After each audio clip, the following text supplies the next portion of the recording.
Welcome to the meeting of the State of Hawaii Board of Agriculture Biosecurity. I am the chair, Sharon Hurd. Prior to calling the meeting to order, Jason will explain how the public can participate in this hybrid meeting, which can be accessed by video conference, telephone, or in person. As an attendee, your microphone will be automatically muted during the meeting unless you are providing testimony. For each agenda item you wish to testify on, please click the raise hand button found on your Zoom screen. Board staff will individually enable each testifier to unmute their microphone. When recognized by the chair, please unmute your microphone in order to When testifying, you will be asked to identify yourself and the organization, if any, that you represent. Each testifier will be limited to 2 minutes of testimony per agenda item. If you are dialing in by phone, when the chairperson asks for public testimony, you may indicate you want to testify by entering star and then 9 on your phone's keypad. After entering star and then 9, a voice prompt will let you know that the host of the meeting has been notified. When recognized by the chairperson, you may unmute yourself by pressing star and then 6 on your phone. A voice prompt will let you know that you are unmuted. Once you are finished speaking, please enter star and then 6 again to mute yourself. Thank you. Testifiers are reminded that there is a 2-minute limit of testimony per agenda item. If there is anyone testifying in the room, be sure to come up to the mic and identify yourself before you begin. Calling the meeting to order at 9:01 in the morning. Roll call vote. I will take a roll call vote of the board members present. When your name is called, please indicate your presence with a here or present and state who, if anyone, over the age of 18 is present in the room with you.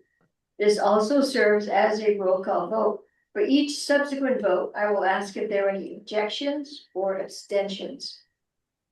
If there are none, then the motion will be approved on the same basis as this initial roll call. Okay, beginning with David Smith, DLNR. Here. Dr. Parwinder Graywall, Dean of CTAR, excused. Mark Takimoto, DBIT. Present, alone. Thank you, Mark. Diane Lay. Present and alone. Thank you. From Hawaii, Nathaniel Oswald, Maui County. Nate, are you on? Okay, excused. Co-I member, position vacant. Dr. Jason Moniz, member at large. Present, alone. Ann Young, member at large. Present and alone. And James Gomes, member at large. Aloha kakayaka, present and alone. Thank you, Jimmy. And Sharon Hurd, chairperson, is here. Do we have a quorum, Marcy? We do. Okay. Thank you. Approval of the minutes. May I have a motion to approve the January 27, 2026 minutes? So moved, Jimmy. Thank you, Jimmy. And Diane, I see your hand for second. Yes. Any discussion from the public? No hands raised. And board discussion? Hearing, seeing no hands. Calling for. You have a hand raised. Oh, I'm sorry. The public meet. Okay, calling. June Coleman. June, go ahead. Hi, this is Mr. Colbin, just here again. Little less than a month after, but yes, can you hear me? Mr. Cole, we are now talking about approving the minutes. I think you're talking about agenda. Sorry. Yeah. Okay, so- sorry. Okay, but Be back. glad you're here. Okay, so back to the call for the vote. Are there any objections or abstentions? Hearing none, the motion to approve the minutes is approved. Okay, moving on to item 4A1.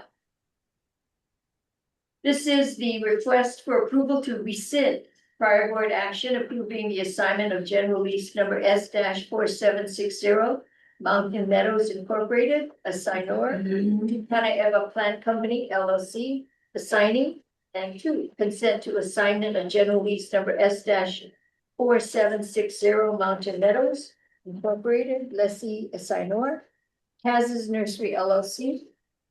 Assignee three, approval to amend general lease number S-4760 TMK, third division 22056-039, lot 13, Panaeva Agricultural Park, Waikea, South Island of Hawaii, Hawaii. May I have a motion to approve the request? So move, Jimmy. Thank you again, Jimmy, and second from Diane. Presentation by staff. Good morning, Chair, members of the board. I'm Brandy Ayo, Property Manager with the ARM Division of the Big Island.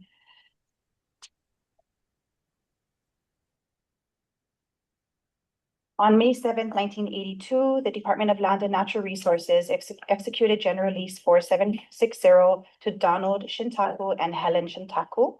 The lease was transferred to the Department of Agriculture, now known as the Department of Agriculture and Biosecurity, by Governor's Executive Order number 3378.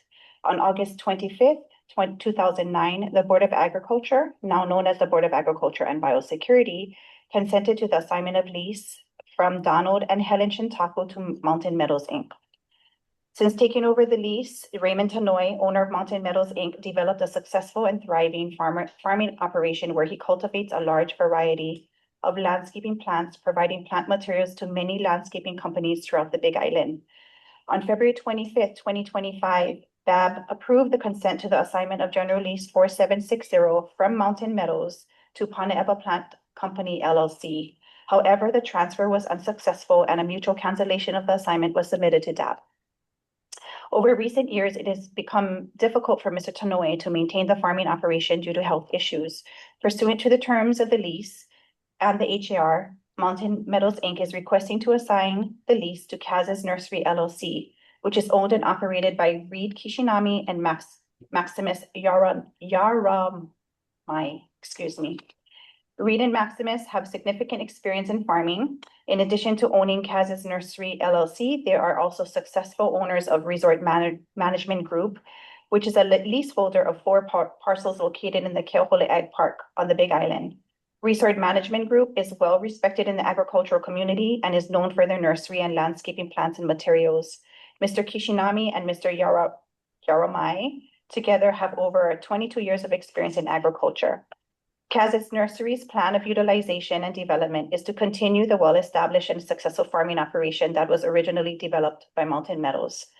Kaz's Nursery qualifies as an agricultural company with more than 75% of its officers qualifying as bona fide farmers with more than 2 years of full-time farming experience, satisfying the eligibility requirements of the HAR. There is a consideration of $1 million for the assignment of lease. This assignment will include a farm structure, shade houses, equipment, vehicles, trailers, tools, and a large plant inventory. General Lease 4760 does not include a participation clause that would allow DAB a share in the consideration paid for the assignment. The current lease language limits the character of use to Macadamia Orchard. In 2009, when staff brought forward the request to assign the lease from Donald and Helen Shintaku to Mountain Meadows, the board submittal identified the character of use as diversified ag. However, there was no formal recommendation to the board seeking approval to amend the lease provision. The PUD submitted by Kaz's Nursery proposes the cultivation of a variety of landscaping plants. Therefore, pursuant to the HAR, staff requests approval to amend the lease provision, paragraph 12, character of use, from macadamia nut orchard to diversified agriculture, thereby allowing the lessee an opportunity to cultivate a variety of crops without limiting allowed crops to macadamia nuts. This amendment also serves the public's interest. Staff recommends that the Board of Agriculture and Biosecurity, number 1, rescind its prior approval of the consent to assignment of General Lease 4760 to Panaeva Plant Company, LLC. Number 2, approve the assignment of General Lease 4760 from Mountain Meadows, Inc., lessee assignor, to Kaz's Nursery LLC assignee at the consideration of $1 million. And number 3, approve the amendment of General Lease 4760, paragraph 12, character of use to diversified agriculture. Thank you. Thank you, Brandy. Does anyone from the public wish to give testimony? Thank you. Board discussion? Jimmy? Yes, I would like to know, Brandy, if because they're going to diversify agriculture, will they also have a provision for invasive species control? Similar, will they have that implemented in their lease too? Not at this time. So if we do an extension to the lease, then we would probably do an amendment at that time. Okay. Thank you. I wonder if I can ask you a question, Brandy. Would it be possible to add that to the lease? Do we have to go through board discussion for that? That's a good question. I mean, it's very important if you're moving from this to that. From an assignment to a, can we do the amendment to include? Yeah, I mean, for sunshine law purposes, sure, but I don't know if there's any. I think. I would like to have that implemented if it's possible. It makes a lot of sense. Yes. So right now, the old leases do not specifically have a clause addressing invasive species. So as a division, we are slowly incorporating that. So the question was if in the process of doing this assignment, can we add that language? So can we look into that and get back to Jimmy? Right, because their lease ends in 2036. We got some years more to go. This is like if they're agreeing to, if that's the condition of work, then it should be okay, but I would talk to Kelsey. So is it something that we would have to come back to the board to get approval? No, I don't think you have to come back if you guys want to just approve it that, but then. If you don't know, I see. I'm just not sure on the, We'll take it up later. Well, you could just do it, make it a condition. Okay. And then Make it a condition, we need recommendation. okay, Okay, if you want to add that, and then if somehow that's not fine, she can come back. okay. we have to change the motion. It's just to. So, I think to be safe, who made the motion? Jimmy and then seconded by Diane. I would just, to be safe, Diane wants to say something, but to be safe, I would just include. Consider that. Okay, should we go to Diane first? Yes. Okay, Diane. Can we also, is there discussion? Or- Diane's on this. Thank you. Go ahead, Diane. Thank you. Actually, I have some questions about the next agenda item on invasive species and what that applies to. So I don't know if you want discussion now on that or, but I just wanted to acknowledge Raymond Tanoy and his family for developing a significant business in Punta Eva. He's a model producer. He was or is and was a model producer, and I'm really happy that he's going to be able to retire, and that Kaz Nursery looks like they're quite qualified to continue on with the successful operation. So that's a really positive note. I like it when those type marriages can happen. So that's great. Thank you. Thank you, Diane, and we'll come back to the invasive species. Okay, David? Yes, I'm just wondering on the consideration, so it's state land, but they can assign it and get a consideration, get $1 million for the assignment of the lease. And it says the lease is not included participation clause, so we're allowed to have to share in consideration paid for the assignment. Should we add something into this? Can we add something into it?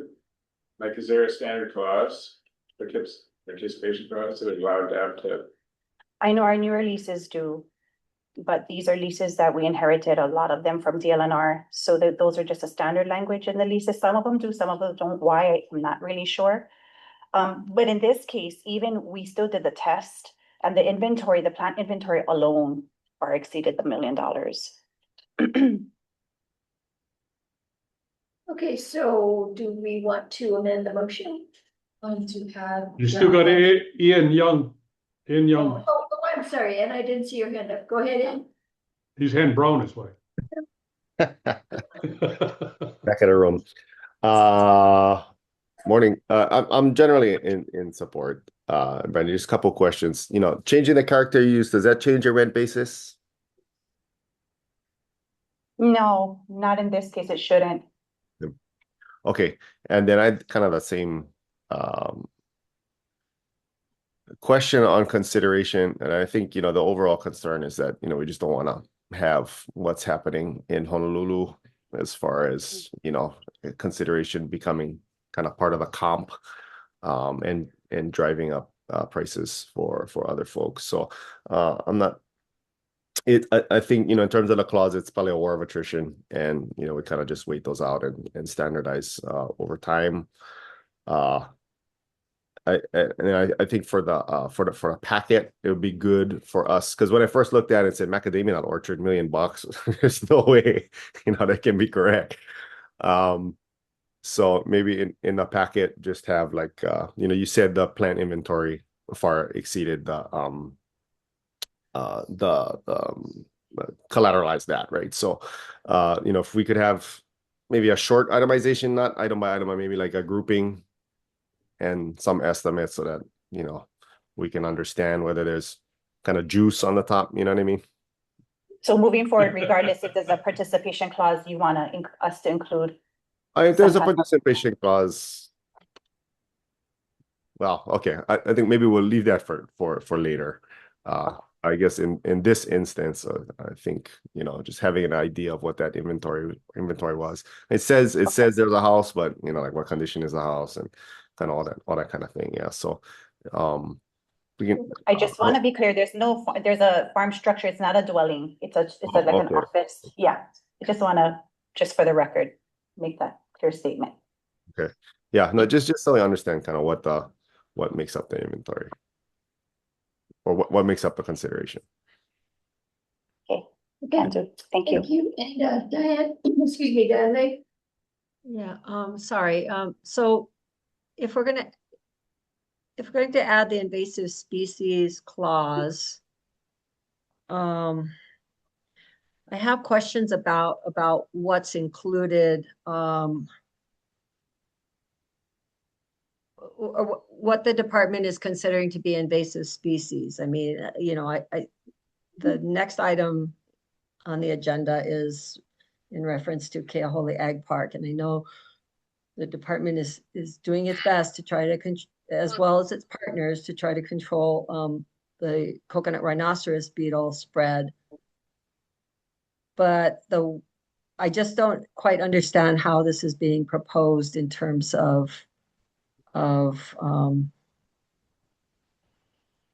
what's the applicability of invasive species? Is it, so I don't know if we want to defer taking action on the Mountain Meadows lease until we have that other discussion, or what. I have questions regarding it. So I don't know if you want to do it now. I can do that. Yeah, I'm sorry, Dan. I thought the invasive species question was on a subsequent agenda item. It is, but I think there was discussion about adding it to this lease. Sure, I get it. So basically my question is regarding the invasive species clause is, there's a large number of what is generally thrown around out there in the public as invasive species.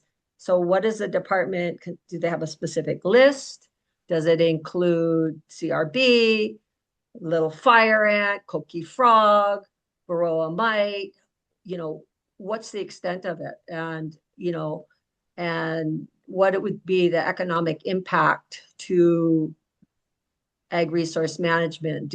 Is this, I know on the water system, that's supposed to be, for the most part, self-funded through user fees, but I don't know about the ag park side. So that's kind of my thought process. And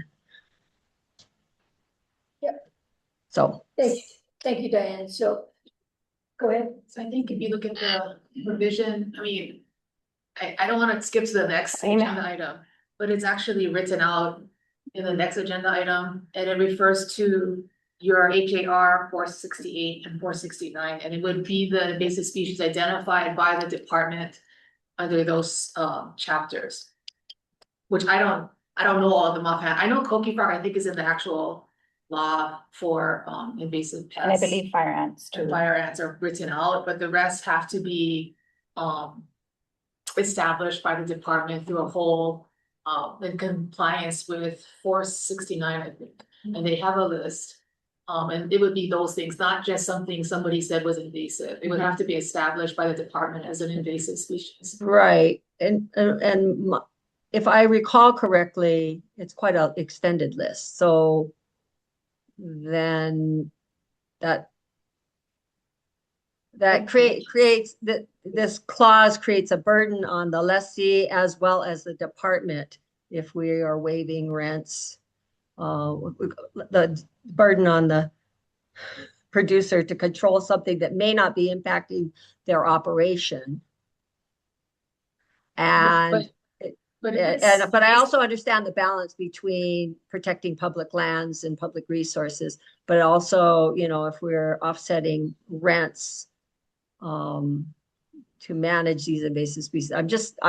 This is just the first time I've ever heard of this. And so I had questions regarding it, so. Did you want to ask for an exec session, or I guess Diane, we can go into executive session, so our deputy attorney can answer some questions that are on a legal basis. That's I can take a vote for that.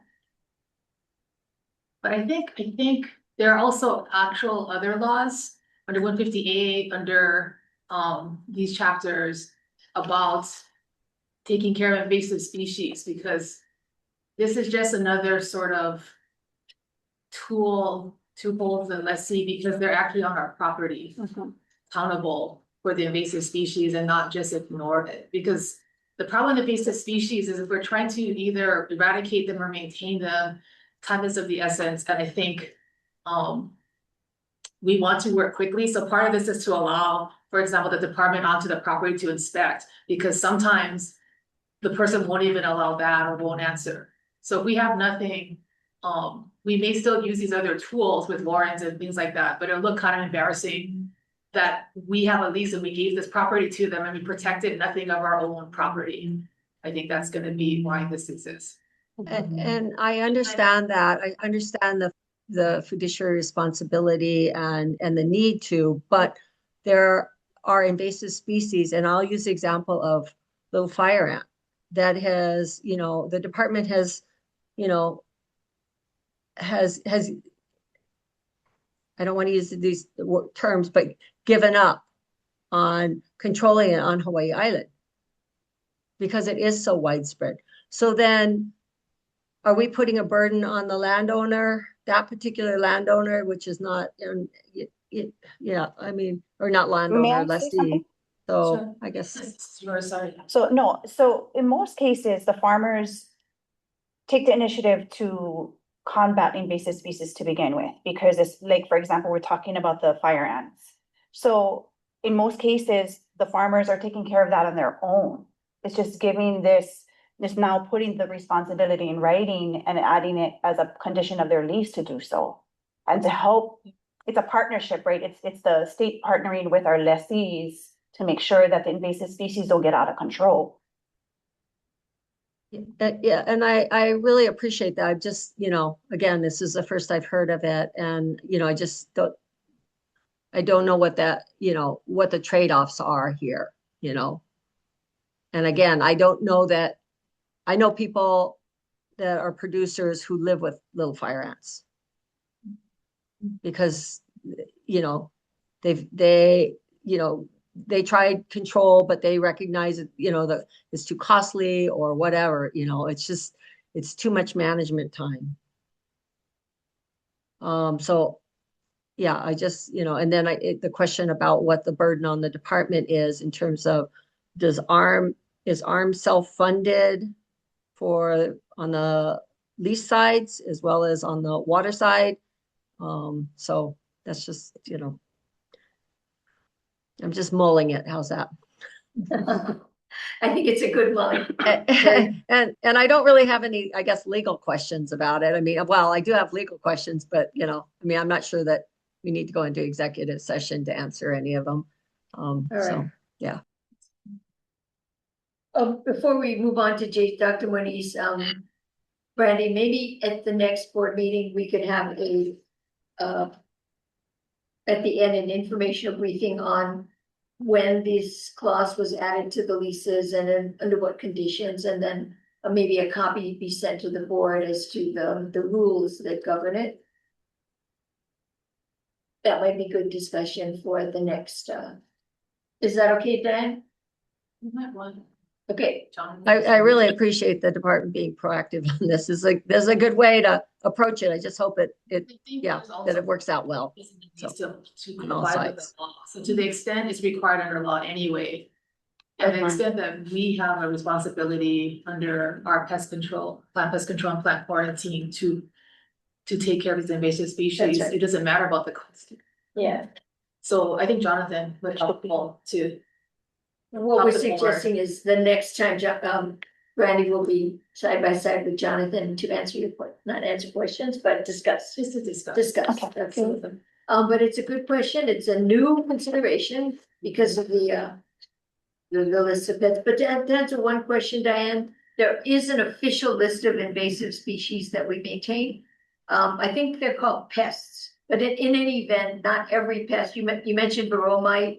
Not sure about that one, but there is an official list. Okay, Dr. Moniz. Yeah, question for Brandy first.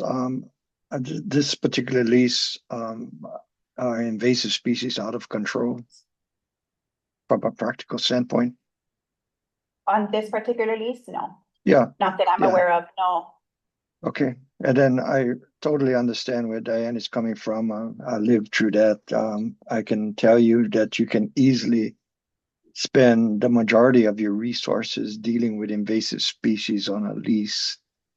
And in most cases, I would say the majority of the cases is not the lessee that ended up causing the invasive species to be there.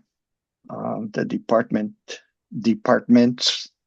state departments have responsibilities for having placed some of these so-called invasive species in the state in the first place, and or have not successfully kept them out. So when we write language in these leases and put the burden on these producers, I think I mentioned this previously, not in this content, but in discussions in the past, I think a lot of these programs, we really need to look at cooperative programs, say with the department and the lessee, and not the burden totally on the lessee. Otherwise, you can spend, nobody's going to take these leases. You can spend all your resources just dealing with invasive species and make a career out of it.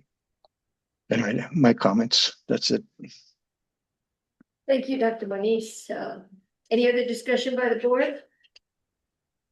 Yeah, I'd just like to say that I think it's important, like, for instance, we got a situation in Kona right now.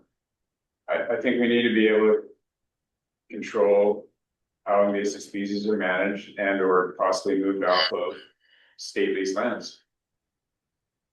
Agree. I think the county's partnering with us on that program.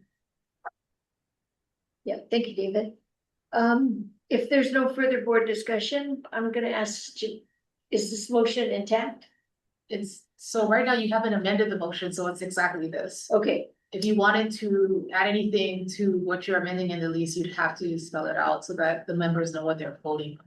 And okay, if you don't, then you would just vote no. so calling for the vote with the motion as read earlier.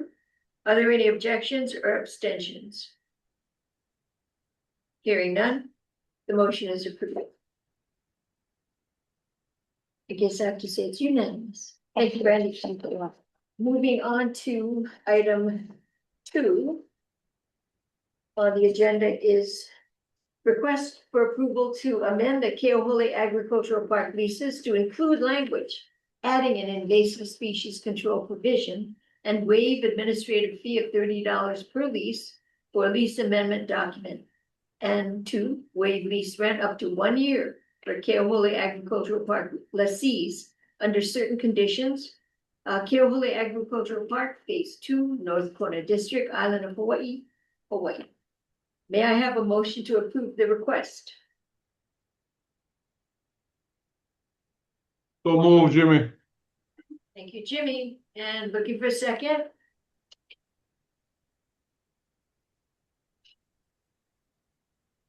I'll second. I'm sorry, that was Ann? Yep. Thank you. Presentation by staff. Invasive species is a growing concern for our agricultural industry. In 2013, the coconut rhinoceros beetle, CRB, was first detected in Hawaii on the island of Oahu and has since been discovered throughout most of the neighboring islands. In 2025, the Keauhole Agricultural Park, which is home to 34 actively farmed agricultural parcels, was identified as an area with CRB infestation. Cap lessees cultivate a wide range of crops such as, but not limited to, turf, landscaping plants, including palms, edible crops, and flowers, all of which are impacted by CRB.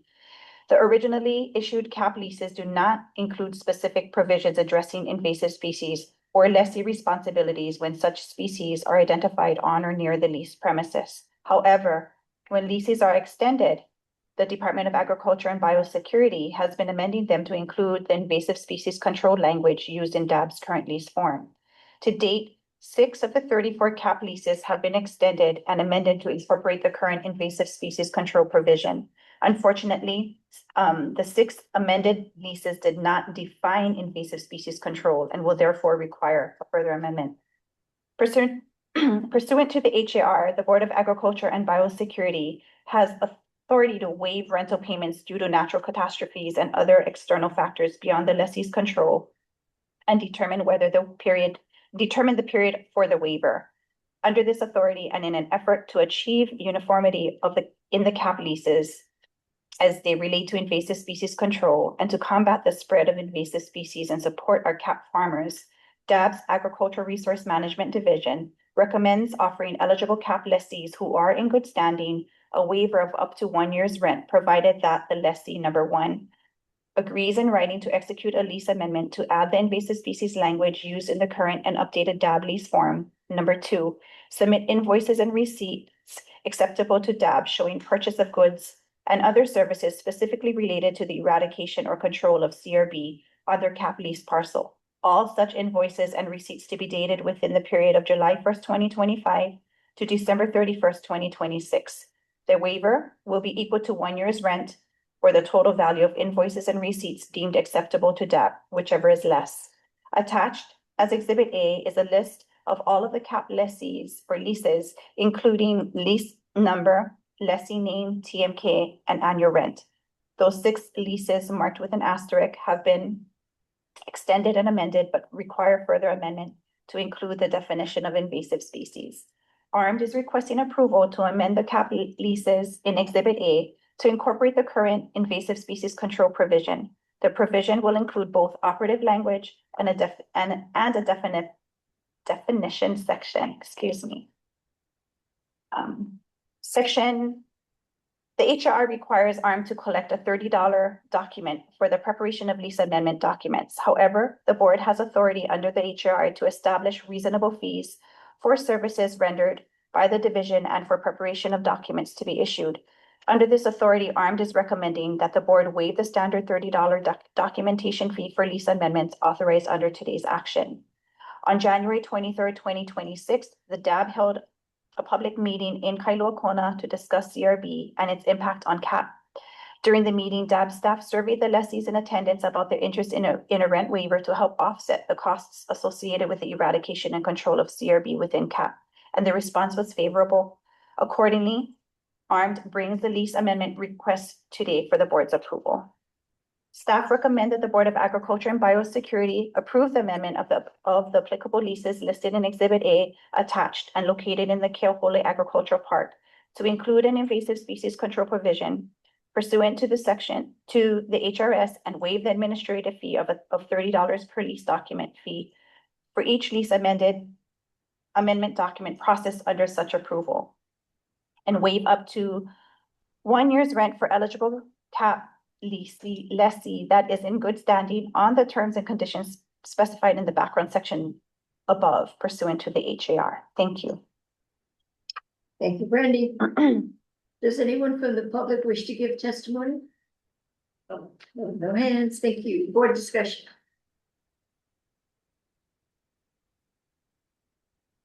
Jimmy's got his hand up. I see. Jimmy? Yeah, one of the things I'd like to see later, if you can follow up, is all these leases, listed, the lease numbers that you have here. Could I get the acreage per lease number? Sure. And then the other one I have is after you were saying they have a waiver between July to December 26th, and they have to submit invoices and so forth for expenses for their invasive species control. After that, after December 31st, as we move on within their lease, is there a protocol for follow-up by DAB to see if the leases are following the invasive species control provision?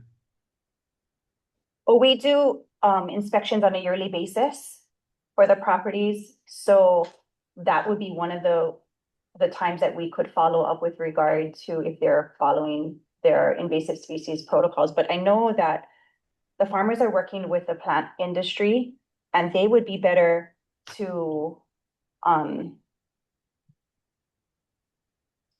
follow up with them on that issue, because we're not experts in invasive species. So we're looking at the property condition. I mean, of course, if they're negligent about stuff and it's obvious, then we can point that out.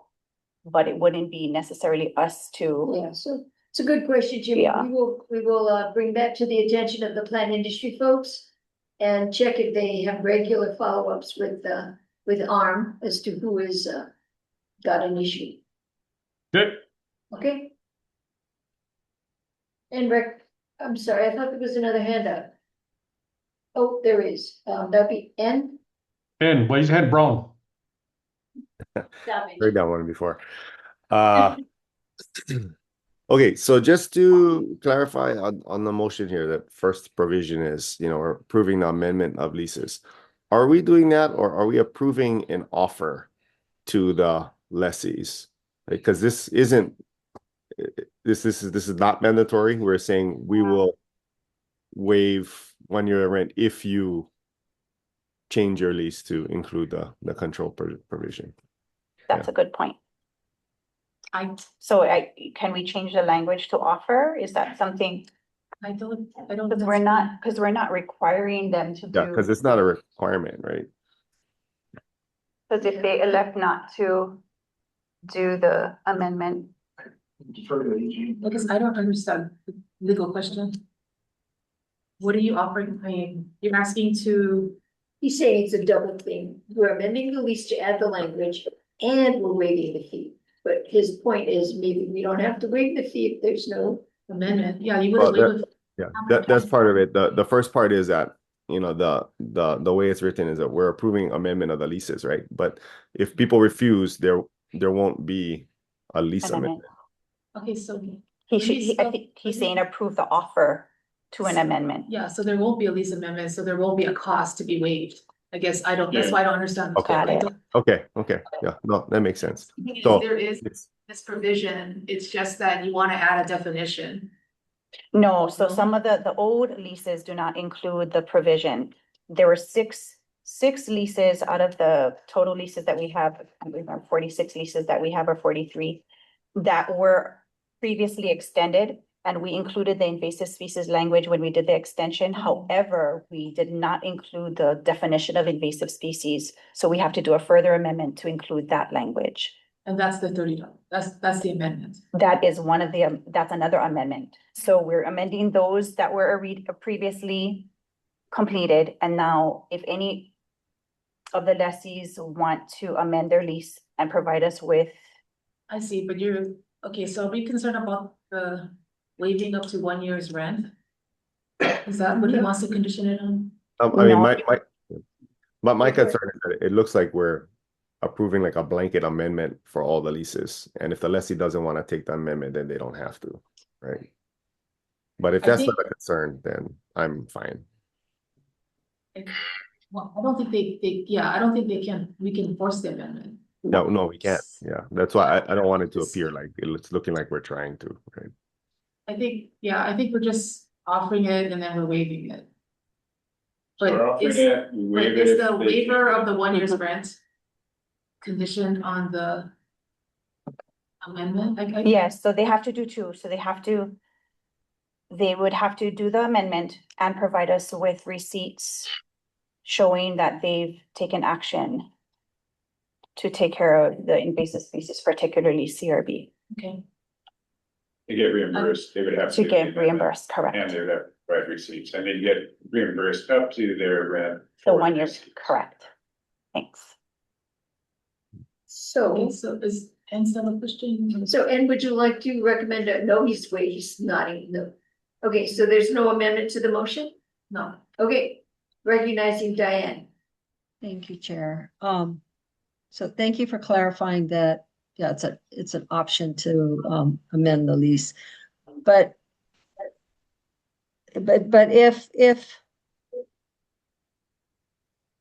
if someone, but there is language in this invasive species clause at the bottom that says if the lessee doesn't perform, then the department can come in, perform, and then charge the lessee. That's correct. So I just want to make sure that people are clear about this. So there's transparency in that. And that means it's ongoing beyond the 1 year waiver as well. So That is correct. Yes, Diane, you've again, that's added correct. burden to producers. And this is not just nursery turf. This is So, and similar to the case of Dr. Monize's property, when he referenced he has invasive species that may not be insect, but he has invasive species, and so we would be able to go on property and check it or assist him with it. well, Do you think it's my reasonable? understanding is not only check it, but also take corrective action and then Correct. Yeah. bill the lessee. That's 236. 236. That is correct, Diane. Thanks for the clarification to point out that if the lessee is resistant, we do have provisions that allow us to go on property and take care of the situation. The condition of the lease. Mhm. Okay. Any other hands? You know, I just, if I can just just make a Absolutely. statement. I really, you know, the issue of invasive species is tremendously important on across the spectrum for our communities, for our businesses, for our folks who hold the environment as their primary focus. But it is putting a lot of burden on the producers, so I will probably be voting with reservations on this. Okay, thanks for the heads up. Thanks, President. And recognizing Nathaniel? Yeah, good morning, everybody. Can you guys hear me okay? Yes. Present and alone. Sorry, I'm late. Quick question. I might have missed this. Talking about the invasive species. Are we, like, the way I'm reading this is it's saying like the identity of invasive species could be basically anything. As a farmer myself, pretty much 99% of everything on every farm I've been to is invasive, including the disease and fungus and everything, right? That's very rarely is it not an invasive. So am I missing something, or is this more dialed in for like fire ant, CRB? Like what is this really talking about? It's the list of pests that are in the provision that's named in the lease. Not in the lease, I think in the invasive The species invasive list. species. The premises to advise pursuant to chapters 4-68 and 4-69. I think that's leads invasive species. That's And the reason I'm saying that is it says to include but not limited to plant, animal, fungus, or bacteria, basically anything. So I'm just, as a farmer myself, I mean, that seems a little ominous. I guess maybe I'm reading this wrong. It says as determined or so designated for the department, and the department has admin rules they have to comply with. Did you hear that, Nate, that it says as determined by the department and we have admin rules to comply with? So it's not as though anyone can designate a pest or an invasive and the action we have to take action. It has to be stated in the rule. that So the it's way I'm going kind of seeing is like it would be, okay, we agree to do this, or the lessee agrees. The board, someone comes, they kind of assess the farm, and then they identify maybe some of the problem areas, and then a plan is created from that. No, the invasive species is determined by the department. So that list goes through. Well, that might change, there's other bills going forward, but currently there's just, yeah, do you wanna bring in Jonathan? Yeah. What do you? Jonathan would be the best person to ask about invasive species in that I mix. think it's planned. And the reason I'm also a part of that question is when you start treating, there's always, deleterious effects on, depending on what the crop the person is growing. Chemistries can do all kinds of funny things. And if they have an actively growing crop, that there's a commodity there and it gets impacted. I see there's some language in there that there's no responsibility for that, but I just want to make sure we're protecting our producers. Thank you. Jonathan just walking the plant quarantine manager. Have Have you been listening, Jonathan? Okay. I think enough. Yeah, Okay. so, good morning, Chair, members of the board, excuse me, Jonathan O, Plant Quarantine Branch Manager. My understanding of the provision is to enable the department to take action on, I guess, quote unquote, like actionable things. Because, it is broad, it is written broad.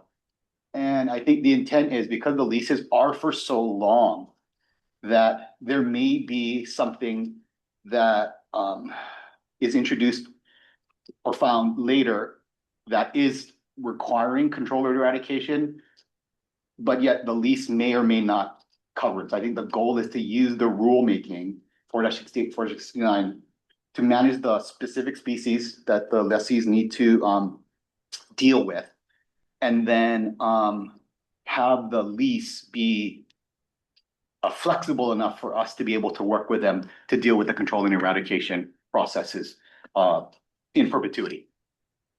Oh, that helps. I don't think the intent is like, oh, you have, white-footed ants, which are an invasive species. They're bad. They're not native, but they're everywhere, right? We're not going to ask a nurseryman to go and start eradicating something that's like completely widespread. That's not unreasonable. Again, it's my understanding is the intent is for those things where the department is actively doing control and eradication work in that particular area.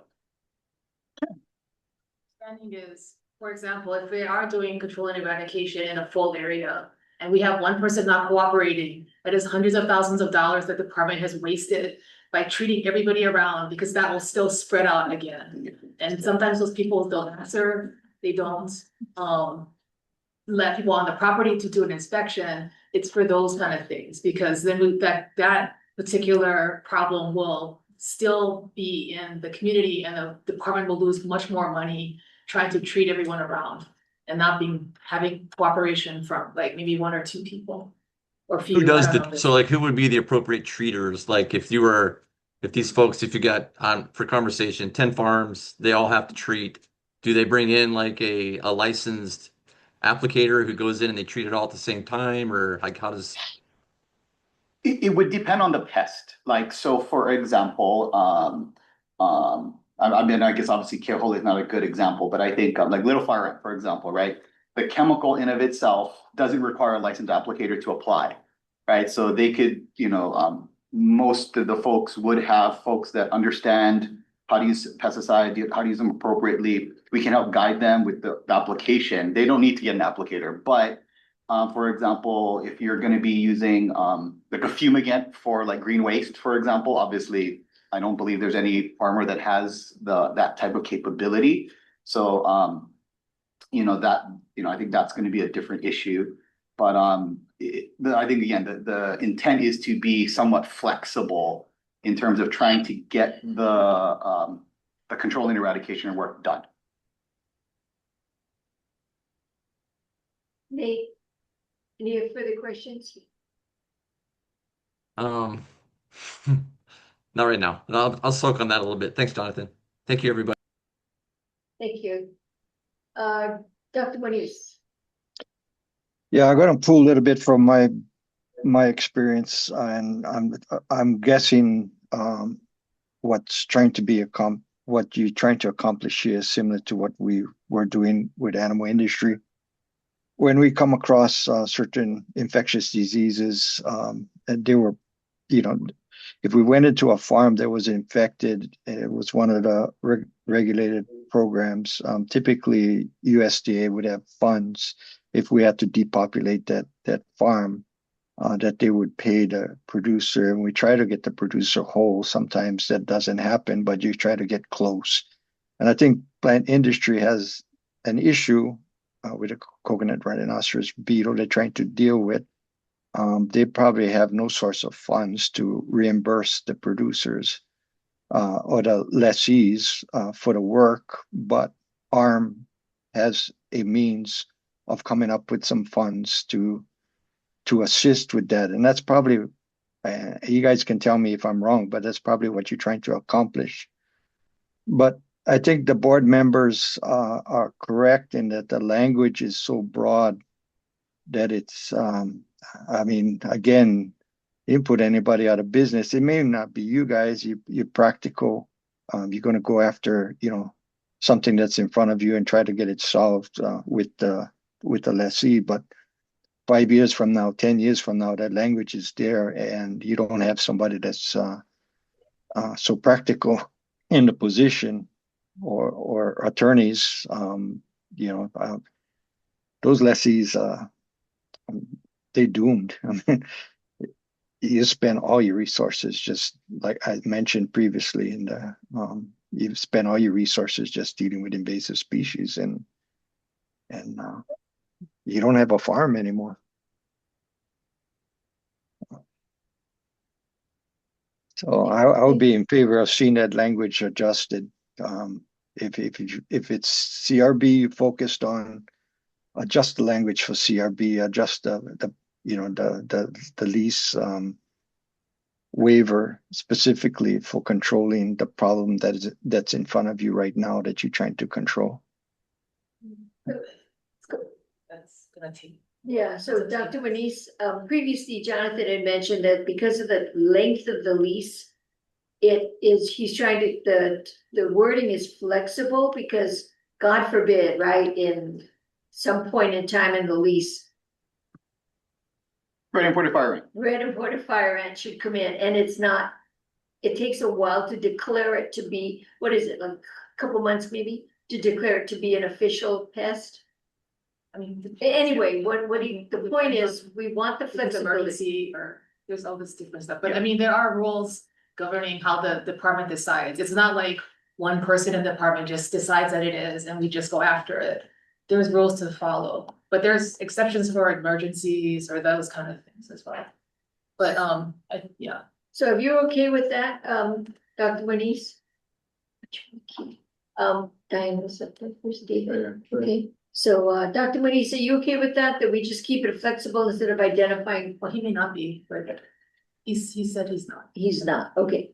Okay, moving on to Diane Lake, and then David. Thank you. This is helpful conversation. So if this provision, so for the CAP, for the Keahole Ag Park, I understand the conditions. But if the department is actively adding this to other leases, new leases, does it include the possible waiver of rent as well? Because I don't see that. Yeah, I don't see that listed. So it's just for this, in this circumstance that we're offering that. Okay. Okay. Thank you. I think, yeah. I think that in the need for transparency, I think that, it's really important for lessees to be, and potential lessees, new lessees, to be aware of the full ramifications of this. And what does invasive species mean? The list, the intent behind the focus on these on specific outbreaks or intense management initiatives by the state. would be helpful. Again, just the impact that, when I look at the list of invasive species or pests that the department has, it's long and there's lots out there. And for some people, as indicated, an attorney could go after you for doing something that's you've learned to live with. So anyway, I've hammered this enough. Thank you. Thank you, Diane. And David?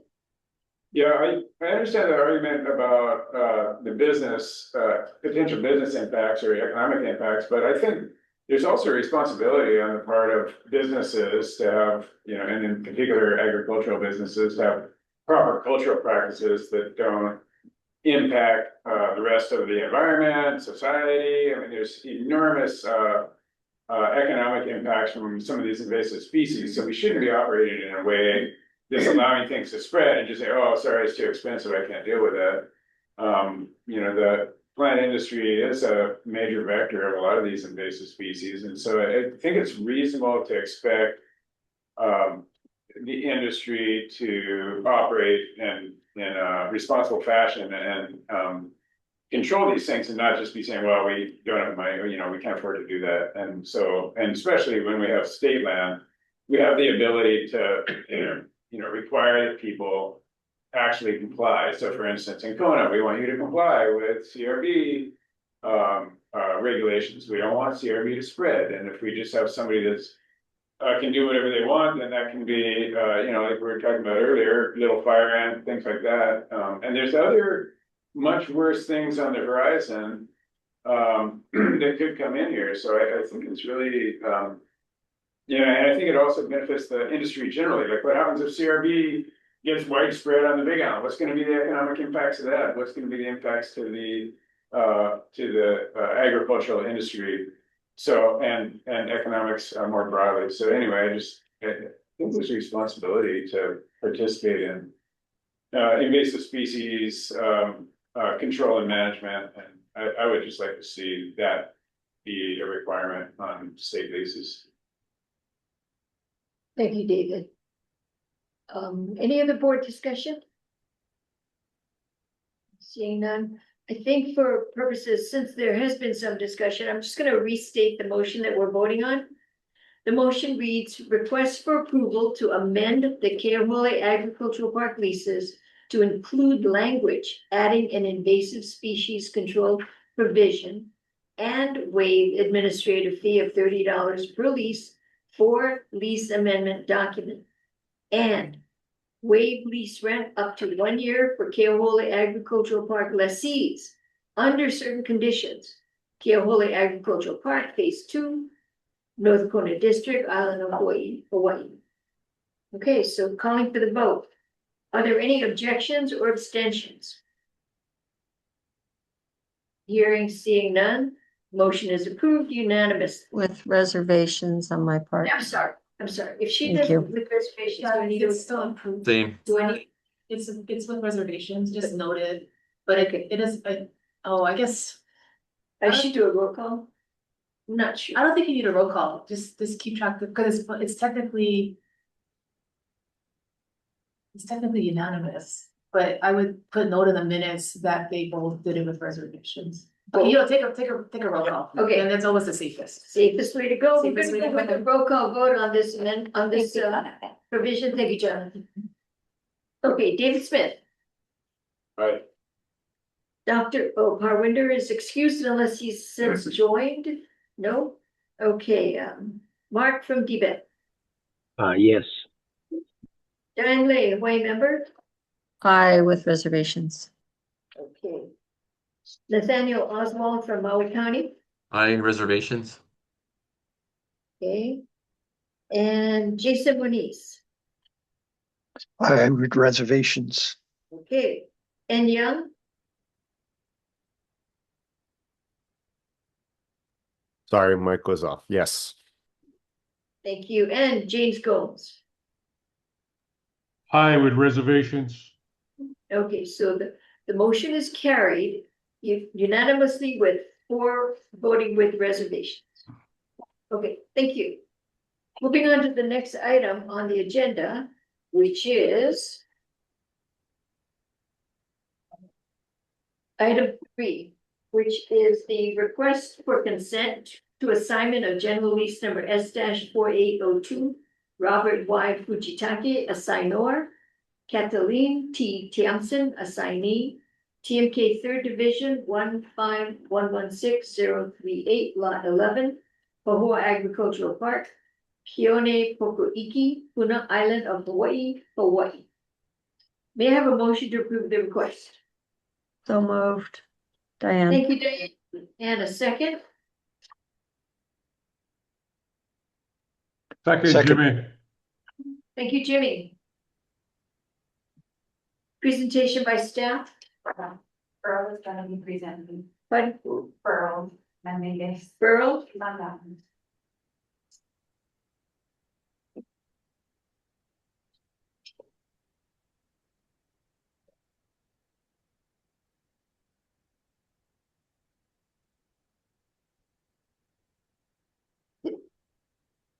What's her last name? Van Mingus, she's not there, I'll present. Oh, she BT, it is BTN. Yes. Big I, BTMBN. Okay. Presentation by staff?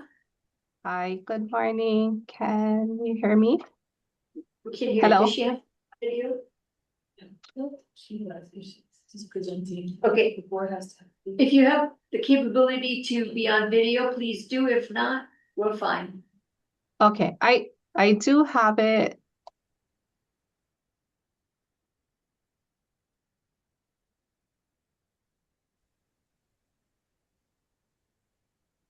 Okay, there. Sorry. Hi, good morning. Can you guys hear me? Yes, Oh. thank you. Okay. Okay, good morning, Chair and members of the board. Brahma Nagas, Property Manager with the Ag Resource Management Division in Hilo. Lease 4802 was awarded to Curtis Nishioka by the Board of Land and Natural Resources in May 12, 1983. By mean assignment in November 21, 1986, BLNR consented to the assignment of lease 4802 to Robert Fujitake. Since acquiring the lease, he has utilized the property to grow a wide variety of crops such as anthuriums, fruit trees, orchids, and microgreens. With the DLNR's approval, Mr. Fujitake successfully cleared the entire 5 acres, constructed a 30,000 square feet orchid shade house, installed an irrigation system, built an office and parking structure, and constructed a personal residence. By Governor's EO 3380 dated February 26, 1988, the lease was transferred to the Department of Ag, now known as the Department of Agriculture and Biosecurity. And in 1991, DAB also approved Mr. Fujitake's request to construct an addition to the existing dwelling that was previously approved by DLNR in 1987. The addition included a 968 square feet of living area plus a 352 square feet carport for office space and a parking structure. In April 2000, the Board of Agriculture, now known as the Board of Agriculture and Biosecurity, consented to the assignment to add Mr. Fujitake's wife, Diet Y. Fujitake, to the lease. Together, they continue to operate and maintain the farm's successful business operation. In February 2023, with BAB's approval, Mr. Fujitake became the sole lessee once again and has been continuing his farming operations. Almost 40 years after first acquiring the lease, due to health and economic hardships, he's unable to fulfill the requirements of his approved plan of utilization and development and the terms of his lease. In accordance with sections 4-153-33A6B and HAR, Mr. Fujitake is requesting to assign the lease to Catalina T. Tiamson. Ms. Tiamson has approximately 4 years of farming and business experience working on Mr. Fujitake's farm and assisting him with various farming operations.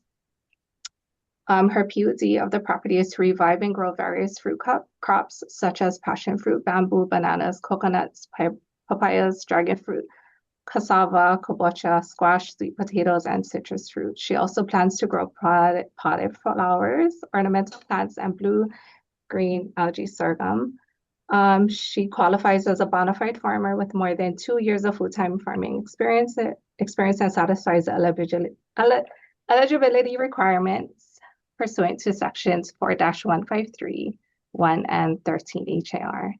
There is no consideration for the lease assignment, nor does lease 4802 include a participation clause that will allow DAP to share in the consideration paid for the assignment.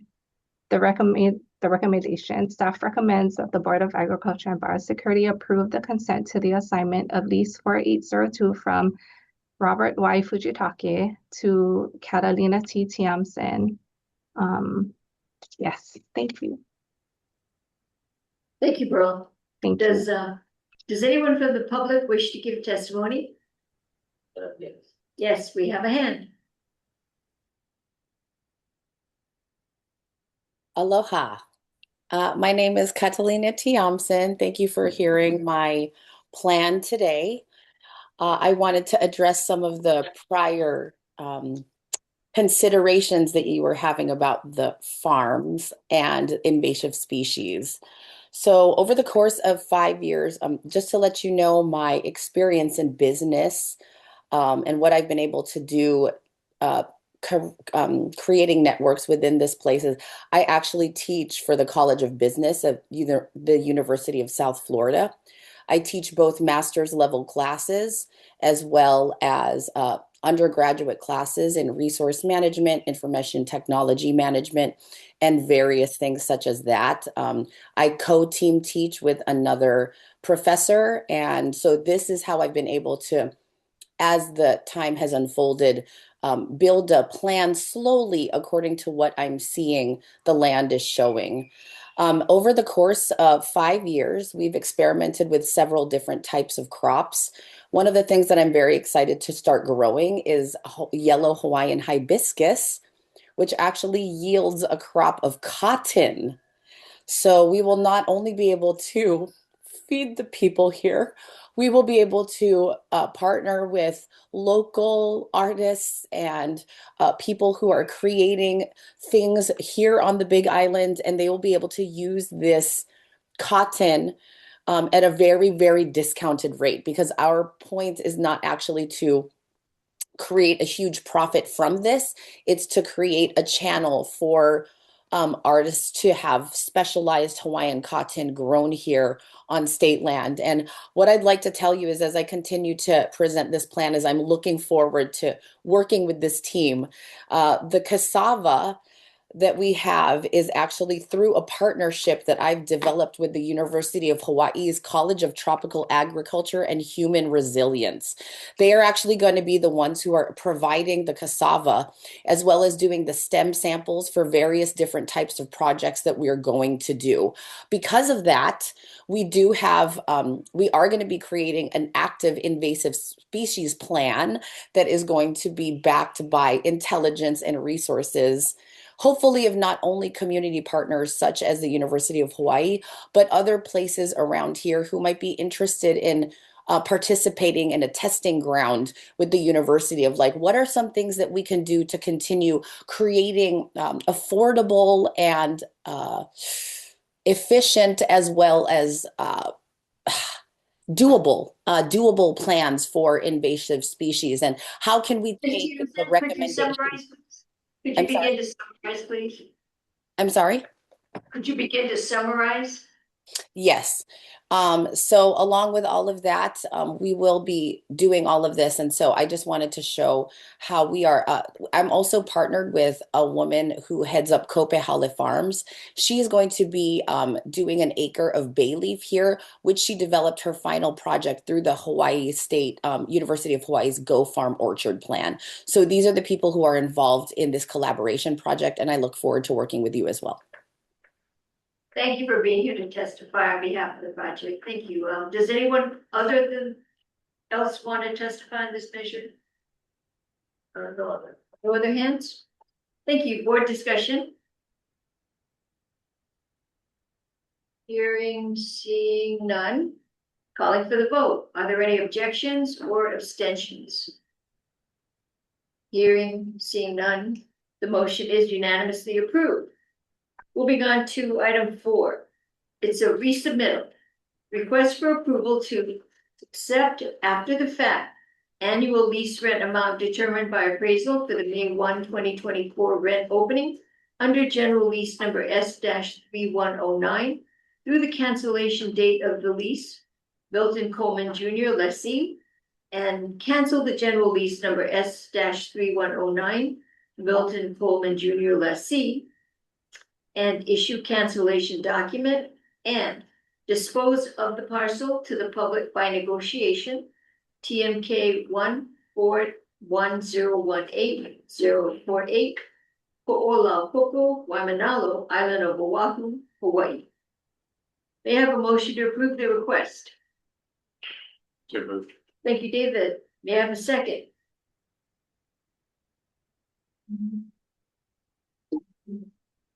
Oh, Diane, thank you, Diane. And presentation by staff. Good morning, Chair, board members. Kevin Moore with the Agricultural Resource Management Division. So as the Chair noted, this is a resubmittal. We were here on this item last month, seeking cancellation of this lease, which has an extensive history of defaults. The board deferred action on that request and asked us to work with the lessee and come back at this meeting with any update. So one of the things the board members asked at the last meeting was what the current rent default was and how much of that was interest. So that information is on page 2, third paragraph. The total outstanding rent is $109,174. On top of that, there's $30,557.32 in interest.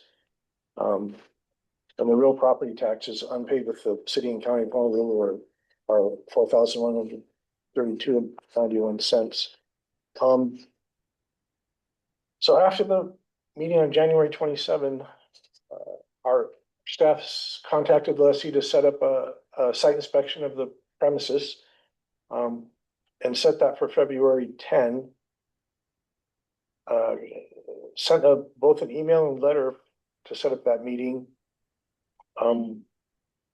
The lessee didn't respond as to availability until I think the morning of the inspection, when he said both the lessee and his son are overseas. But our staff said we'll go ahead and take a look at the property anyway. So they went out and took some pictures, which are attached as Exhibit C. But I just want to point out that Exhibit C shows both, shows the condition of the property in 2022, 2024, and then most recently in February 2026. And you can kind of see a pattern of overgrowth, based on those photos. In 2022, it seemed like it was being used more actively. So the staff looked at the property as much as they could based on just trying to gain entry through the access driveway there. We also sent the lessee a proposed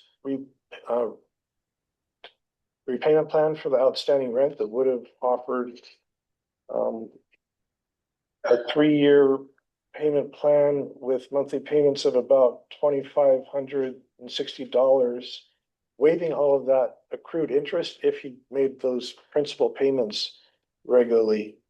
And there also would have been a $17,000 down payment to start that payment plan. But at the time of this writing of this submittal, we hadn't heard back from the lessee on that. He later contacted us and said it doesn't work for him, and he had concerns about the provision of the repayment plan that says if he misses a payment, then we'll come back to the board to seek termination of the lease. He thought that gave staff too much power to determine the fate of the lease.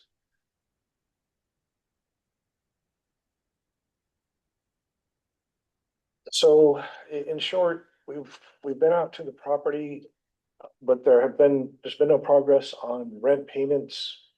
On delinquent rent, we don't have an agreement on a repayment plan. Liability insurance is still in default. The development of the property is still a default item. Just based on the photos, you can see there's not any agricultural activity happening there.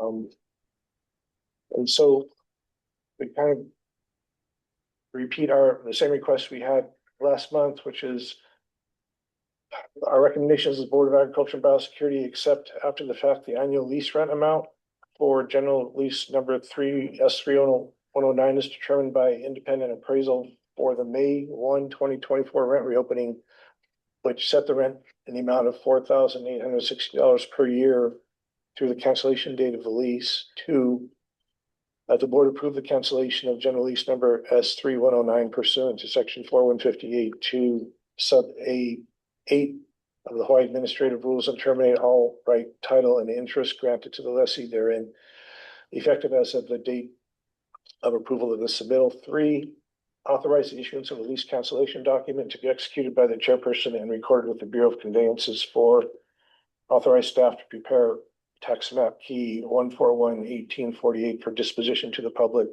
pursuant to subchapters 4158, 24, and 29 Hawaii Administrative Rules. And 5, approve the request to refer general lease number S3109 as a delinquent account to the Department of the Attorney General for review and disposition in accordance with section 40-82 Hawaii revised statutes. All related documents are subject to approval as performed by the Department of the Attorney General and such other terms and conditions as may be prescribed by the chairperson to best serve the interests of the state. Thank you.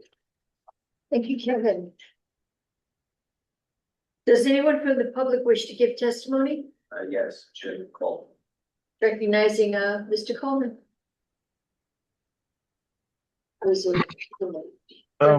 Good morning, Chair and Board.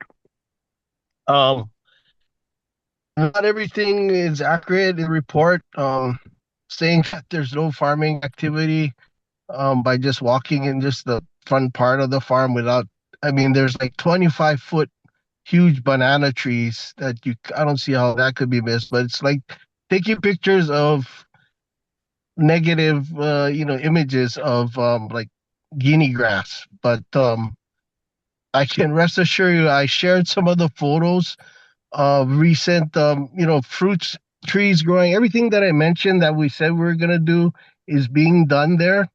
And I'm sorry that I still wasn't there to walk them through the payment plan that was offered. They don't have the capital. They said to pay by February 11th, $17,000. And that was what was in the writing. I couldn't do it. I'm still working on it. And I actually have some awesome and great support with consultation and labor through a dear brother of mine, Max Yarwatamai. I don't know if any of you know him, or he's a very successful farmer and he's stepping in to help our family turn it around. He's saying if we just have 1 year, everything will be up and flowing. It's the part that our family really lacked is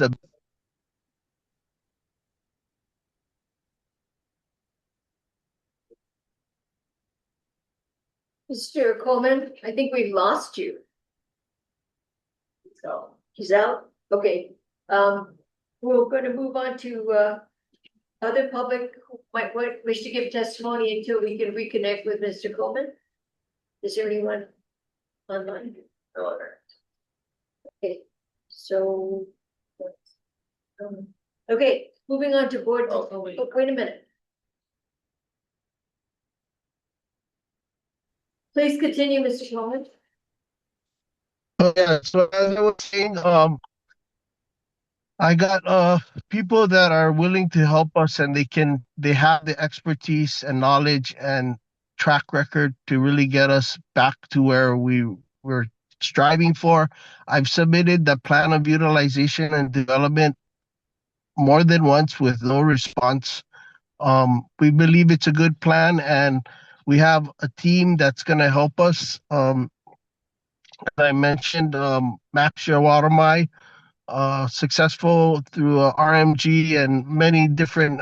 He was actually on the agenda earlier with a lease, but he's saying that if we just get a little more time, our family will be able to do what we've been striving to do on the business end of generating income and so forth.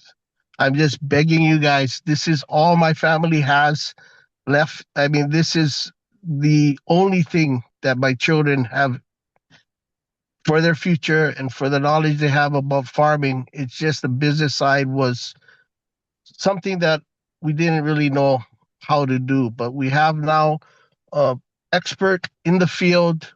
I don't know if any of you know him, but he's a dear friend that I kind of reached out to, and he's saying that he's gonna help support and make it a success. And he's saying it would just take in 1 year time, we'll be good to go. During that process, we'll have everything set.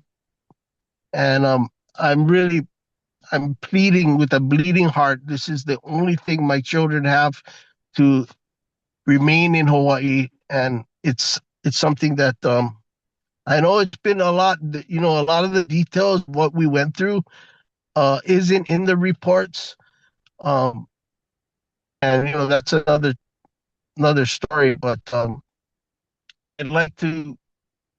At first, I asked my recent testimony for a 2-month deferment so I can adjust and make a repayment plan presented that is more feasible for us.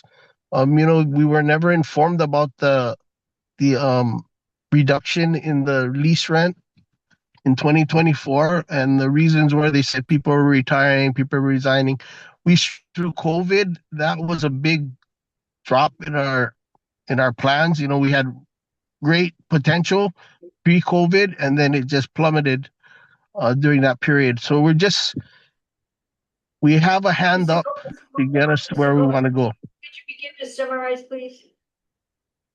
I'm just asking wholeheartedly to give our family, everybody knows in Waimanalo and in our community that we're bona fide farmers. We know what we're doing.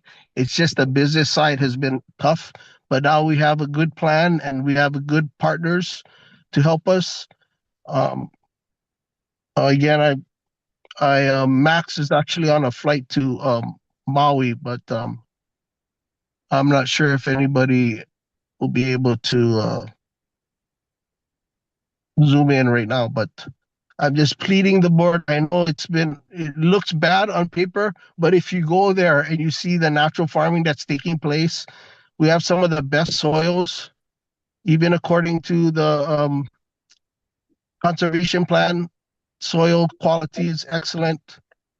For such a small space, we're producing quite a bit of food. We built 2 canoes out of that property, and we're on track. It's just taking a little more time. Please summarize. Please, wholeheartedly asking each and every one of you board members to give us this last shot, because if it's taken away, we'll have nothing. We'll still have a bill to pay. We have the right people in place right now to get us through it and to make it up and running and successful. We just need, Max said, fight for it, plead for it. We're going to help you. And that's what I'm asking for you guys to please give us a little bit of a last chance. There's so much details that are left out in the report that if you knew the whole story, then it would probably be more clear. Appreciate all your guys' patience, but just please, I'm asking. Thank you, Mr. Cohen. Appreciate your being here. Thank you. Anyone from the public wish to give testimony? No other hands. Moving on to board discussion. David? Jimmy, go ahead, Jimmy. Mr. Coleman said that he has some backers or a strong backer with financial help and give him a business plan and so forth. But has the department or staff received any letters from this so-called party that stands in support and will help him financially to get over this hump?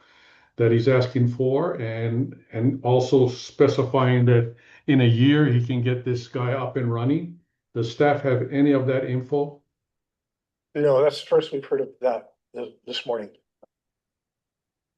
Okay, because for the few times that we've come across this agenda item, we keep asking that, we would like to help you, and we have bent backwards to try to help him.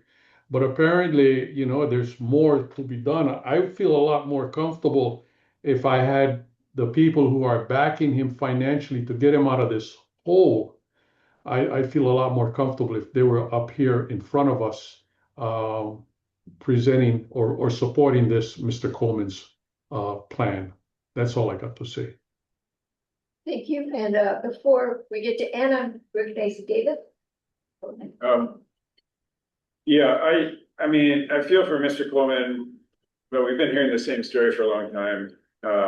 He's in default, he's unresponsive, appears to be out of the country. It's not utilizing the property for ag purposes. And I would just I'm just recommending that we support the staff recommendation. Thank you, David. Moving on to Ann. Yeah, actually, I don't have much more to add to that. It's a tough situation. We've heard it from other farmers, right? And we try to support folks as much as we can. And I understand all the kind of underlying issues. There's got to be some kind of good faith bridge. Like maybe you can't afford 17, but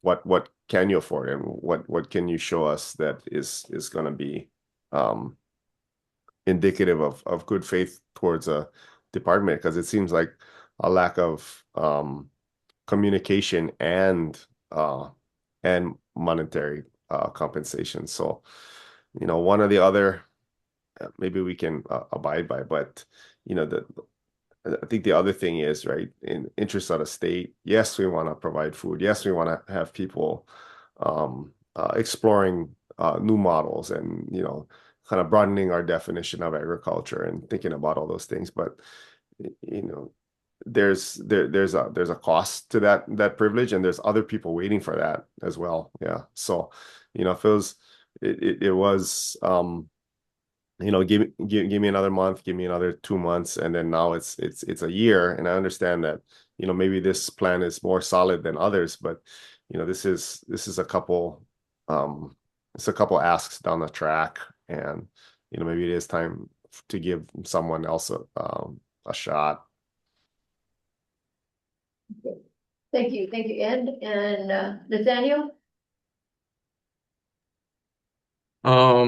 June, my heart goes out to you. I understand it's hard. I'm reading here the last payment was June of 23.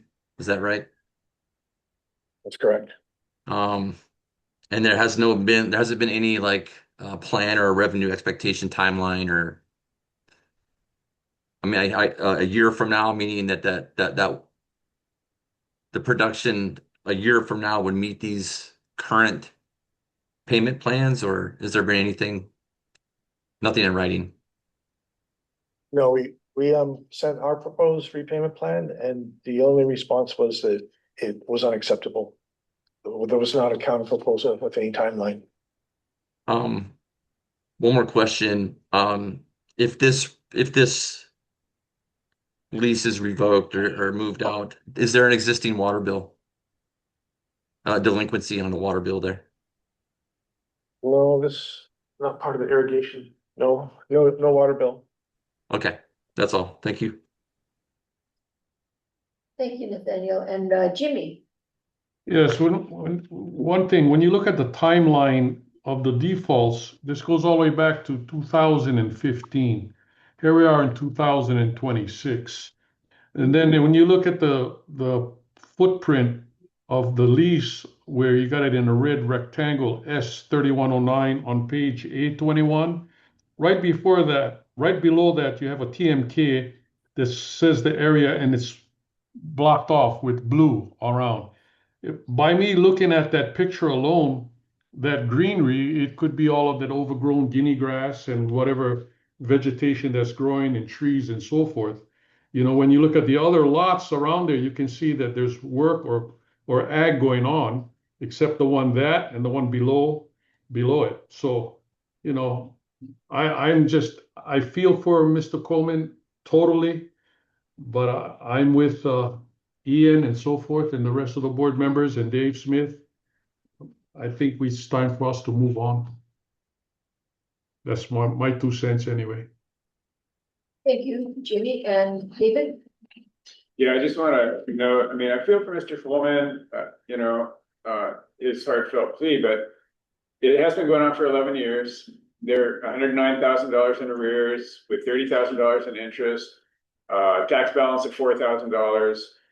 And now we're asking for another year. We're just keep kicking this can down the road. So, I mean, I feel sorry for him, but it just doesn't seem like it's being utilized. And like Jimmy says, I was looking at the picture too. You know, all the lots around appear to be utilized as ag. That one is essentially a forested lot. You can say, well, you got a couple banana trees growing in the back. That's, it just appears that it's not being utilized and could be utilized better for agriculture. The lessee notes it has good soils. I mean, it's a prime lot. So, perhaps they could get into some kind of, agreement with somebody else, but, I think it's time to move on. Thank you, David. Any other board discussion? Okay, seeing none, calling for the vote. Are there any objections or abstentions? Seeing none, the motion is approved unanimously. Okay, thank you. Thank you. Okay, moving on to the plant industry division agenda. We have from the plant quarantine branch, a request for review and approval of the petition from Nancy Holman, Kalaupapa National Historic Park, to initiate administrative rulemaking to amend plant quarantine interim rule 25-1 to allow gravel to be moved from any other area of the state to the island of Molokai if it has been subjected to an approved treatment prior to movement. One moment, Captain. May I have a motion to approve the request? Did you raise your hand? So move, Jimmy. Jimmy, thank you. And is there a second?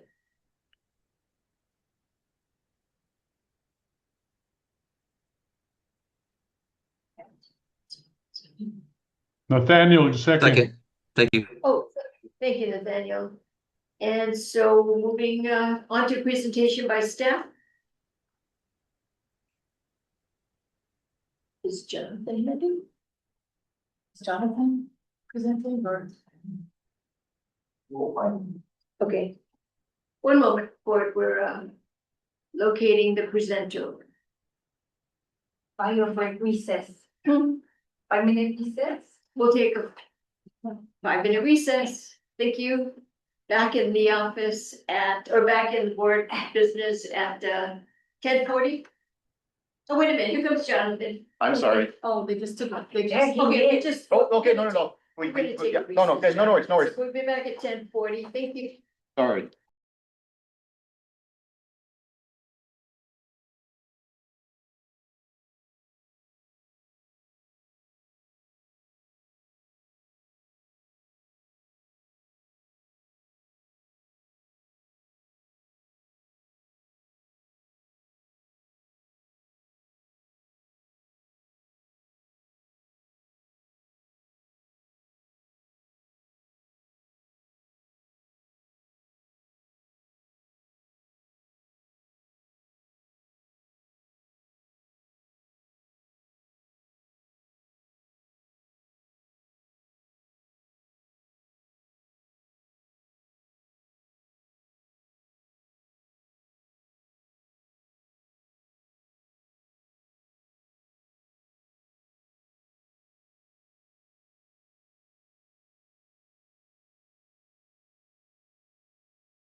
Jason, you can hear me.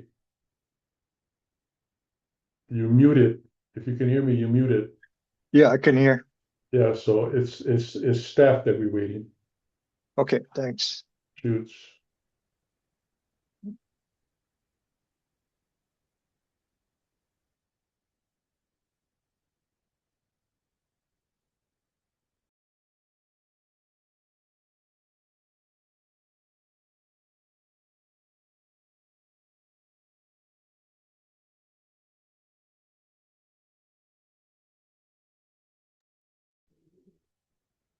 Okay, we're calling the meeting of the Board of Agriculture Biosecurity back to order at 10:42. We left off with the presentation by staff for item B1, presentation by staff. Yep, good morning, Chair, members of the board, Jonathan Hill, Plant Quarantine Branch Manager.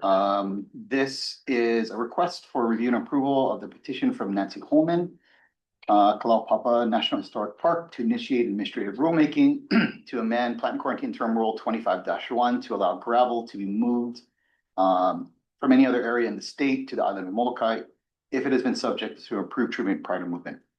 So obviously background, CRB in the state, 2013.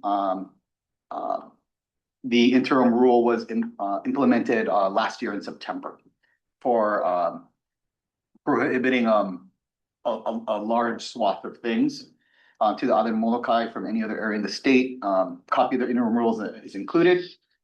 On February 17th, the chairperson's office received a petition from Ms. Holman, the petitioner, to amend the interim rule to allow the movement of gravel if it has been subjected to a fumigation prior to movement. Basically, there is a SLN for Profume, which is the fumigant that the applicant has proposed for the gravel treatment. Copy of the label was included with their petition. That particular fumigant is what is currently being used for quarantine treatments for green waste moving inter-island. Maybe one a week or something like that. The petitioner is seeking to move the gravel for their single barge to do a host of maintenance projects in their area. And the department or the branch included some language in interim 25-1 that would enable the use of the treatment. The current language is I think a little bit more general to the extent of if there are other treatments that are found to be available, they can be used. And if the board is uncomfortable with that because they believe it's too much discretion, specifically stating the fumigant that was provided by the petitioner, something to the extent of like perfume gas fumigant under SLM HI 2501 or something to that extent, would enable only that treatment for the gravel. Basically, the branch is recommending that the board approve this and that it is the same quarantine treatment that is being used currently, and it was tested, found to eradicate all life stages, and we believe that obviously it would do the same for gravel.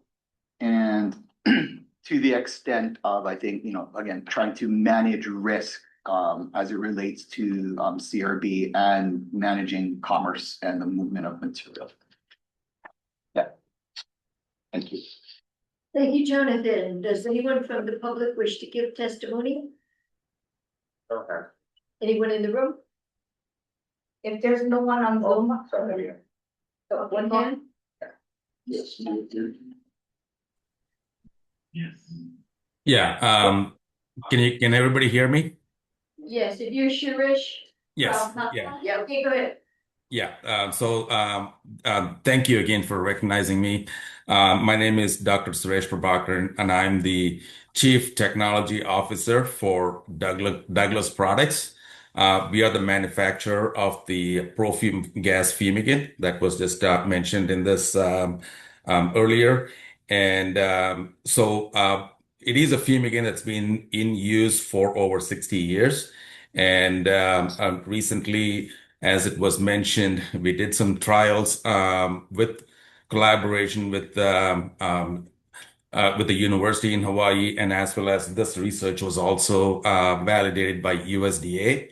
And then we developed the data to show that perfume, when it's used as prescribed under the SLN, will control coconut rhinoceros beetle all life stages. That includes the gravel and also other material. So as long as it is conducted properly, it is guaranteed to eliminate the threat. So we want to stand behind the product, and I want to, as a leader of the research and development group, I want to make sure that the committee considers this one appropriately, and also that there's quite a bit of scientific research has been done to validate this one, and also there was quite a bit of work that was done to make sure that the safety is also enforced during this process. So thank you. Thank you. Any other member of the public? Well, we're gonna go Zoom and then in room, so. Honorable Chair, I'm happy to wait till after the Zoom. Okay, how about anyone else in the room?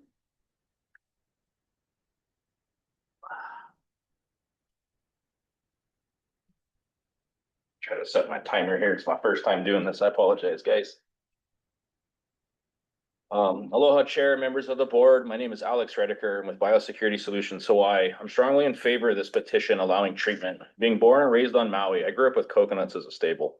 Having personally worked with USDA, Douglas Products, UH, PQ, and pesticides to get this SLN and this petition approved, I can honestly say the treatment method is one of the most tested and the most fulfilled treatment that we've done to date when it comes to CRB, proving 100% mortality rate in all life stages, testing up to 3-day-old eggs, which is the hardest eggs that we identified to kill.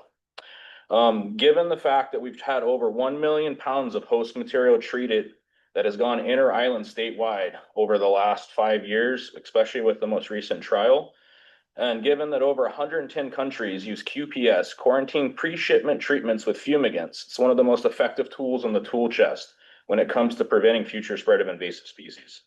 With the push to get pre-border and border protection to prevent invasive species, modeling after Australia, New Zealand, China, Japan, fumigation is the gold standard for disinfestation and sterilization of materials. If each island is treated like a country, using the pre-quarantine treatment will stop the spread of items inter-island. Your approval of this petition represents a pathway and movement forward for businesses that accept science-based treatments and helps position Hawaii to combat future spread of invasives for pre-border and post-border. Okay, let's see, yes, we got a second here. I just wanted to make a note on the last time that this petition was heard. There was a couple comments made that there lacks capacity in Molokai for biosecurity treatments. One of the companies we partnered with for the last 15 years has been doing pre-quarantine treatments with perfume gas fumigant for export on the island of Molokai and on every other island. So there's infrastructure in place. If something was to arise, there is the capacity there. It's just something from industry, and unfortunately, industry very rarely has a voice at these things. So I just want to say thank you very much. I'm here if you have any questions. Anyone from the public online? No? You're on, Lori. Shoot.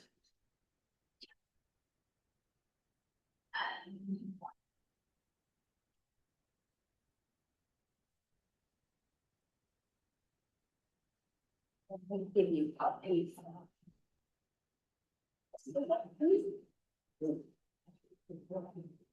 Sharon and then Bahusha. So, thank you.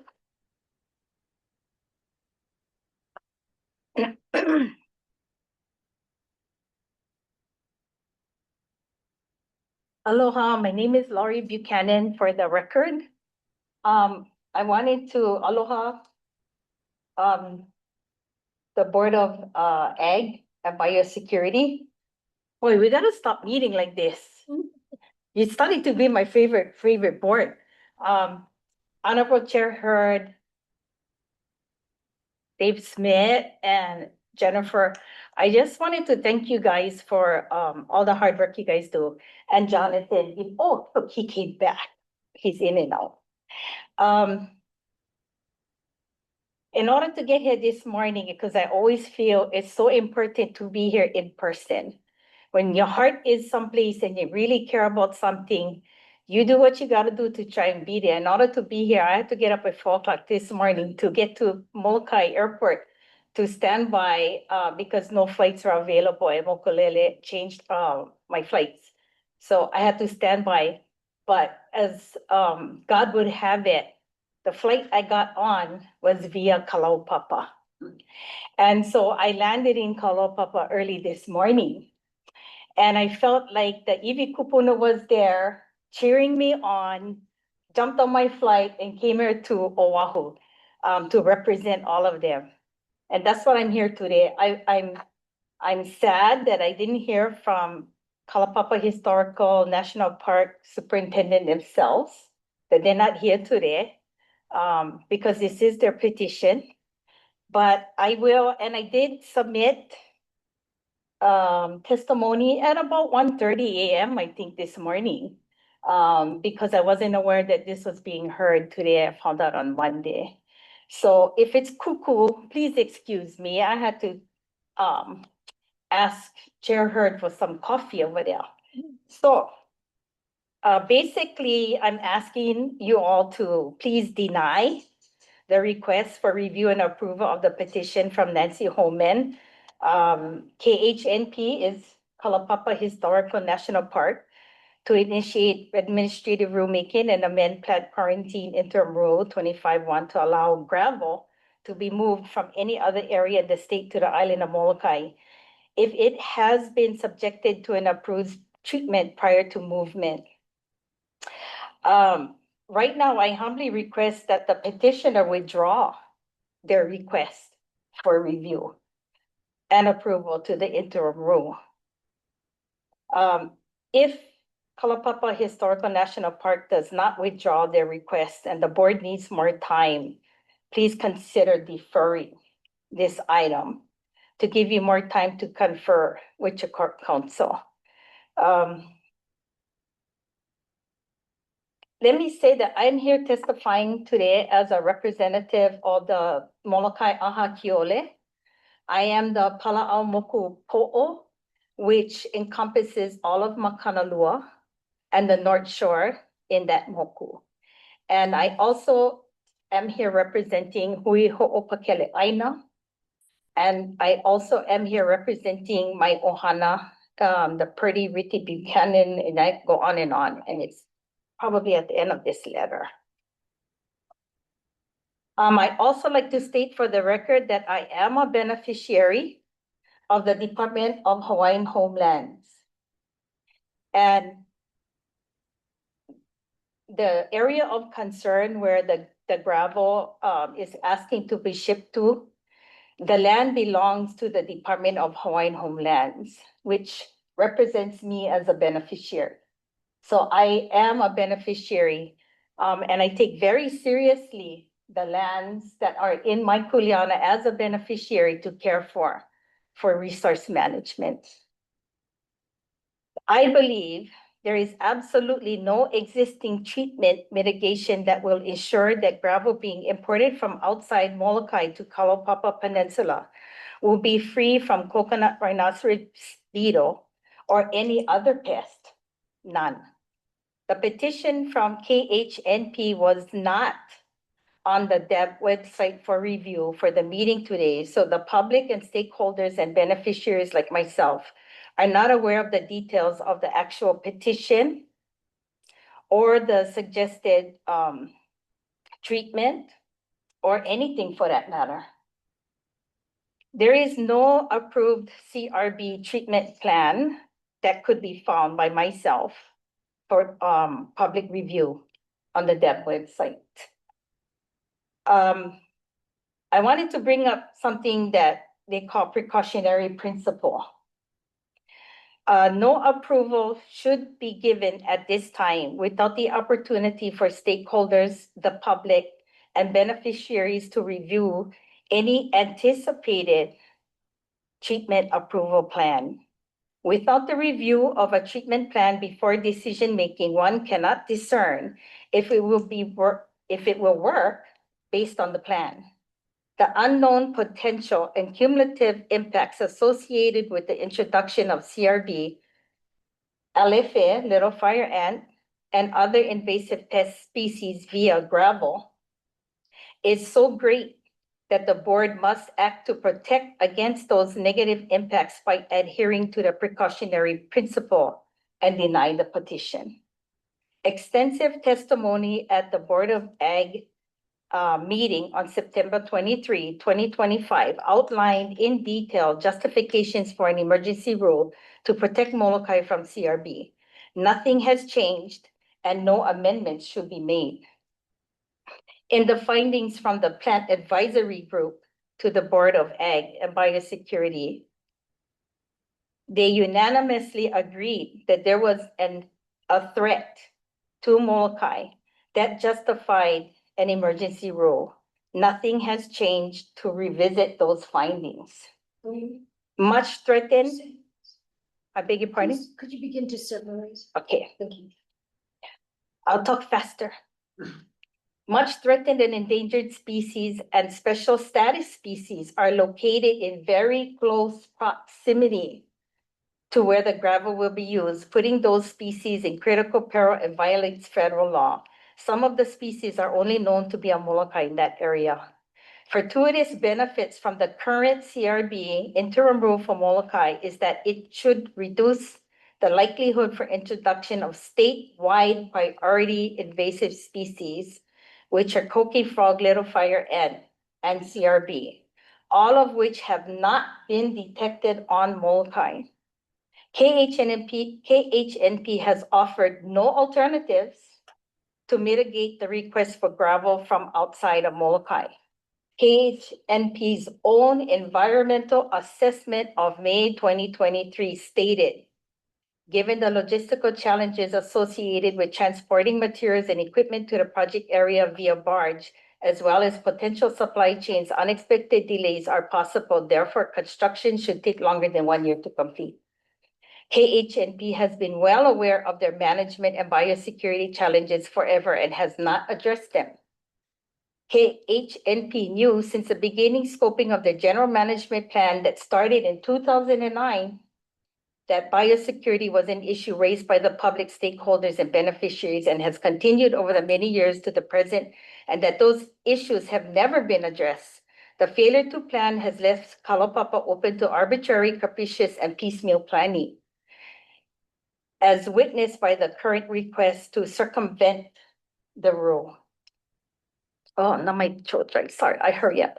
The potential negative impacts from the introduction of CRB and other pests to Kalaupapa is so significant that it warrants further review under Chapter 343, Section 106, and ESA Section 7.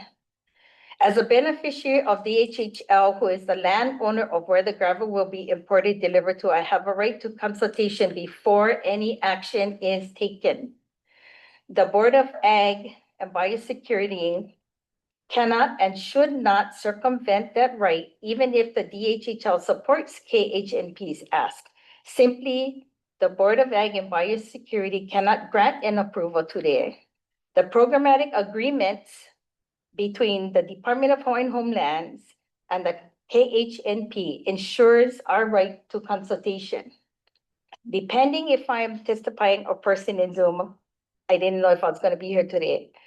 I'd like to take the opportunity right now to state on the record, before any approval is granted by the Board of Ag and Biosecurity, it is my intent to intervene and to move to a contested case hearing.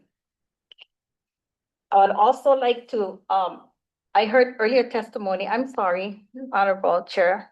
I would like to respond to testimony I heard earlier. Sure. Okay. So thank you for the two experts that was offering fumigation. pesticide use in the state is heavily, there's a lot of rules that govern the use of pesticides in the state of Hawaii. In this instance, I just heard, and I wasn't aware, that this fumigant is being used under what we call special needs label. For about 20 years, I was a certified pesticide applicator, and I carried a use license. And so I'm very well aware that the obligation for the consultation with public when you're using pesticides should occur. And that is not occurring today if we move forward with the approval. And so that's why I'm seeking to deny this at this point in time. There are options, and that's why I was surprised that there was not. Molokai has a lot of gravel. They had 2 years, 3 years to plan on how to get that gravel to Kalapapa and not have to bring it from outside. So thank you very much. I know I'm summarizing, but I am also open to questions or to be a resource person. Thank you very much. Thank you. Thank you for listening. Thank you, Mahalo. Lori. Is there anyone else from the public online Can I or? ask a question? Is that appropriate Or now? maybe or- quick discussion. Okay, okay. It's all of that. No No, hands? I guess you could. Okay, now we're opening for board discussion. I see, Well, I guess- let's go to Jimmy first. Yes, I'm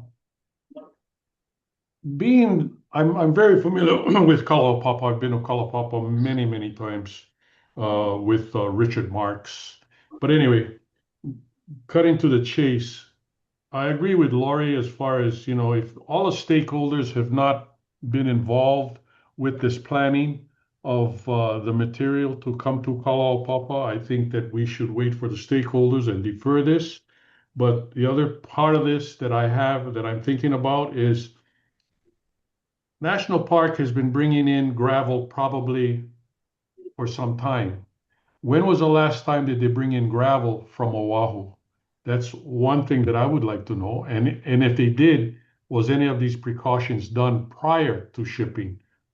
Two, as Laurie said, there is gravel on Molokai, but it's the idea of getting it from Molokai topside to Kalaupapa, and Kalaupapa only comes in with a special barge, and it only comes in once a year between July and August, and it really looks at the tide and everything else to get this barge in. So I'm saying if Molokai can support a topside, can get the gravel into Kalaupapa, maybe it's an option, But again, if the stakeholders are not being part of this discussion, I don't think that we should move forward with this request. And on another note, how many patients do we have down there? 1, 2, maybe more than maybe 3 max. The rest are now national park workers and state workers in Kalaupapa. So yes, maintaining the roads and so forth to Kalawao County and all, sure.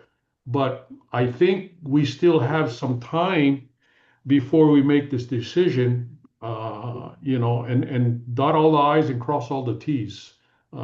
That's my 2 cents right now. I have more, but I'll let Jason go. I have more to add on the gravel itself.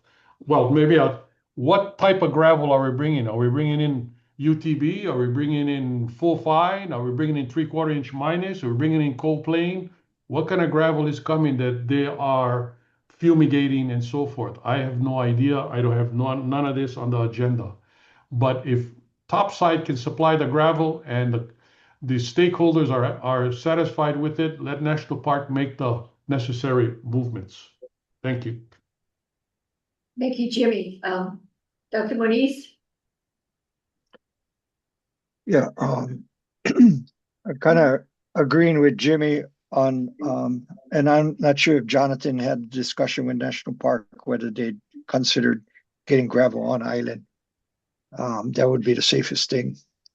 That's one question I had. Two, would be, if you're gonna go to Oahu for gravel, you allowing them to move from an infected zone or quarantine zone. I'm not sure how you label the CRB infected areas. The next one would be, is the product approved for fumigation of gravel? I can see, products being utilized to fumigate organic material. Gravel is kind of a different deal. And then, do you have any post-entry requirements or post-entry surveillance to ensure if something did get out that you catch it early and get it under control? Okay, thank you. Did you write this? Yes, so Dr. Moniz, I did not talk to the petitioner about alternative sources of gravel. As it relates to the treatment, they did not specify specifically where it was going to go.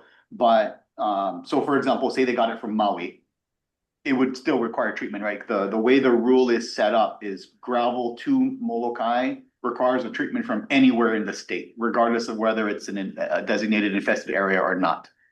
And what's the last question? What is post-entry? Oh, and sorry. As it relates to the post-entry, again, because we haven't talked to the applicant, because obviously we're not quite really sure if this is going to move forward or not. To the extent of managing that, because it's a single shipment, we can send staff over there to watch them offload it. Because obviously, the gravel doesn't just, you don't have to move it around. So we can check it then and there. And which is similar to what we did with a lot of the initial shipments that were sent to Molokai. I'm sorry, not to Molokai, excuse me, to Maui. The initial shipments of compost and stuff that were moved from Oahu that were fumigated. We had staff go to the sites, watch them offload, and to look for CRB.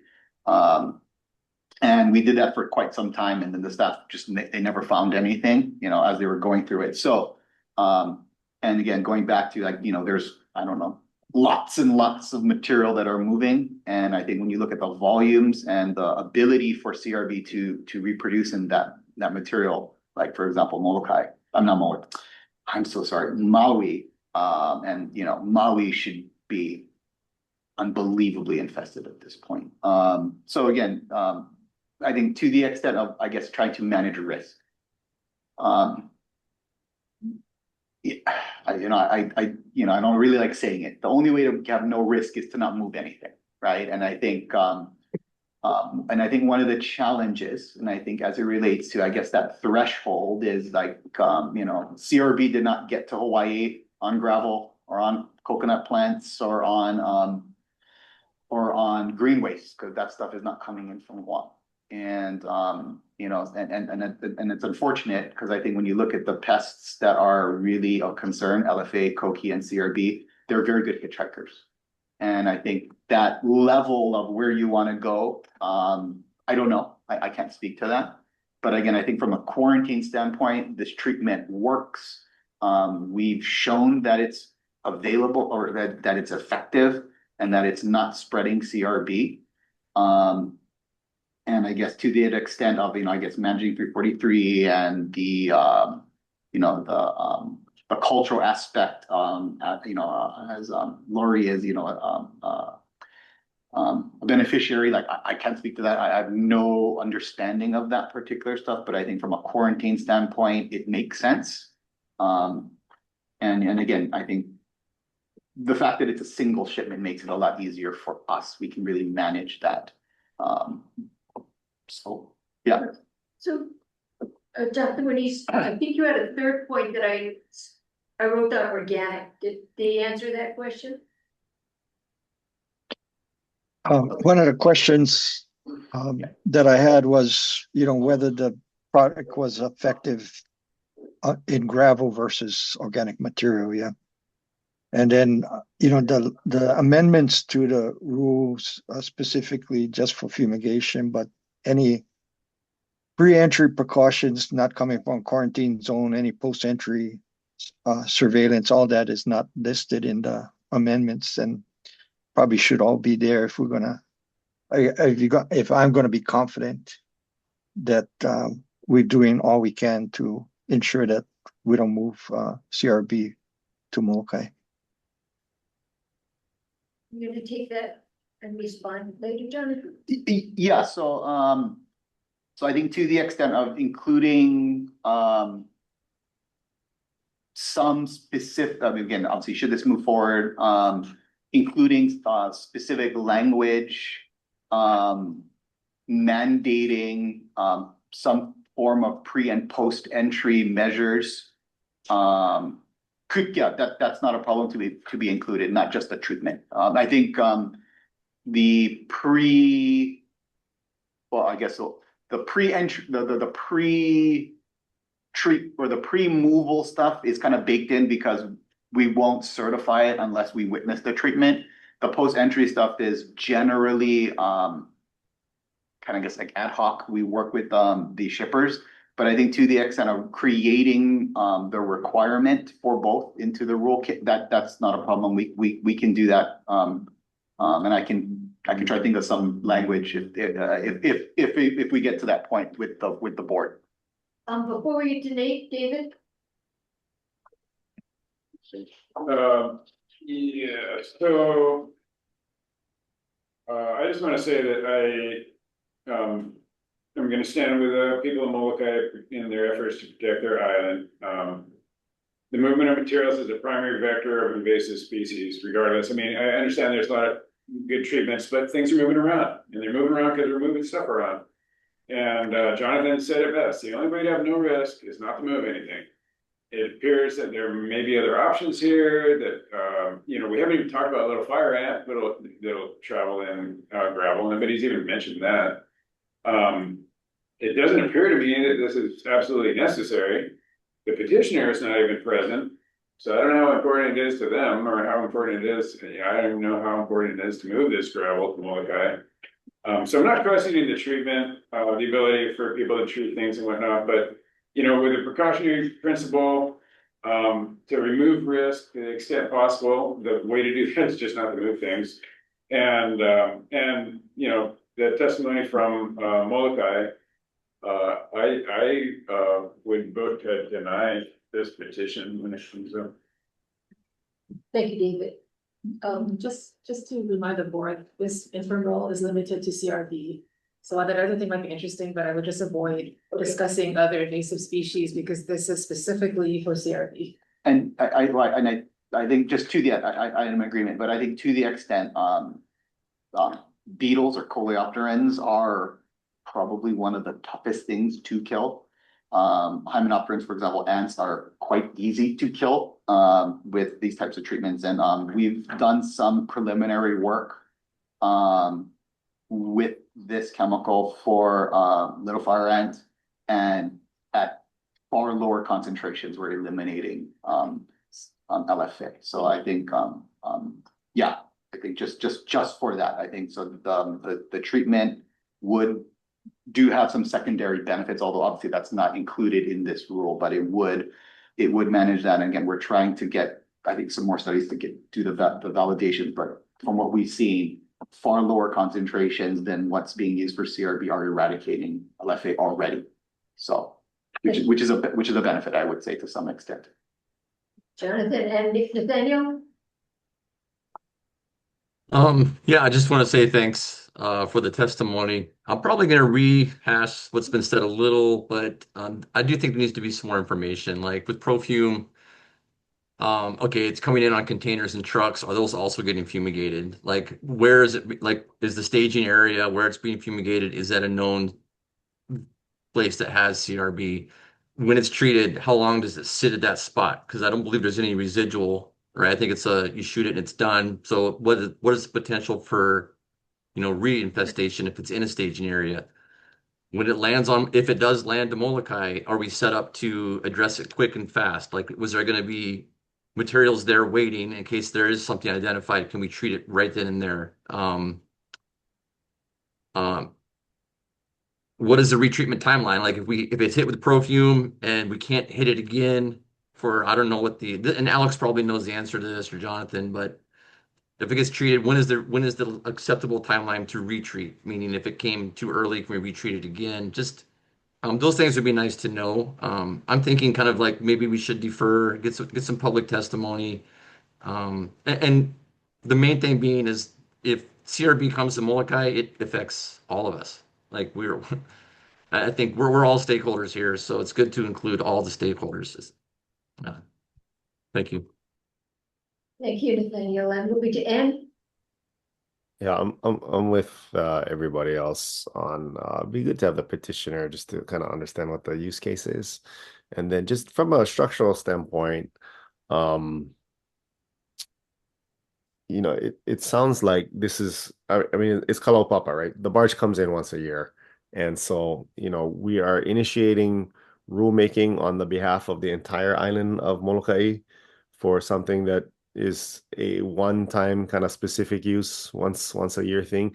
Is this the right vehicle to kind of address that? Because, you know, you're gonna scare everybody else on Molokai, you know, if we're trying to get a carve out for one thing. So, you know, I'm trying to understand, I think like everybody else, you know, want to understand what the options are.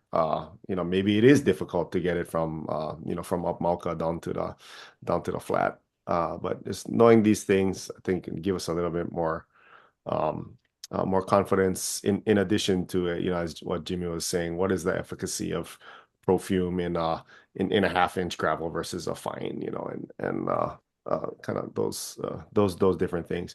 And then, you know, if a carve out does need to be done, is administrative rulemaking that, you know, allows gravel to be moved anywhere on Molokai really the right vehicle for that, or is there something more specific that we can just target, you know, these kind of one-time exceptions? Thank you, Ann. You're okay with moving on to Diane? Oh, I thought I saw Diane's hand up. I think, and raise the points I was going to. Thank you. Somebody else? That's one that we passed. Oh, we passed just already. So any further board discussion? Any additional board discussion? Seeing, hearing none. I have, let me. Oh, I'm sorry, Judy, missed that. Go ahead, Judy. Again, I want to reiterate that we should have our Molokai stakeholders on the top side. Island of Molokai, Nathaniel, what you were saying, everybody hit it spot on. But I think we should get some, like I said, dot all the I's, cross all the T's, and make sure that everyone's comfortable, especially Molokai. You know, it's a friendly isle, and you know, and because they don't have all of this, the CRB and so forth that we're talking about, let's get the buy-in from the community. Because you're only seeing national park and it's 200 tons put in on a small barge. You know, again, one of the things is the method of, they're going to use end dumps. All right, end dumps carries anywhere between 10 to 13 yards per dump. How many are these dumps all been certified where they're bug free, or where are they coming from? You know, what's the location, right? And I'm saying this too because we still have some time, because the barge does not sail to Kalaupapa between July and August. So I'm just saying, just be precautions. Let's get the buy-in from the people of Molokai. Thank you. Thank you, Judy. And now we have Diane. I just want to address one other point that Lori Buchanan brought up, that, you know, there was no posting of the petition on the website, and just to verify that those are normally posted, I believe 6 days in advance. So if someone can direct her where to find board postings, I know that's another burden on the community to have to monitor, but anyway, so this is for transparency's sake. Thank you. Thank you very much, Diane. Very much. It's on the website. I think it is on the website.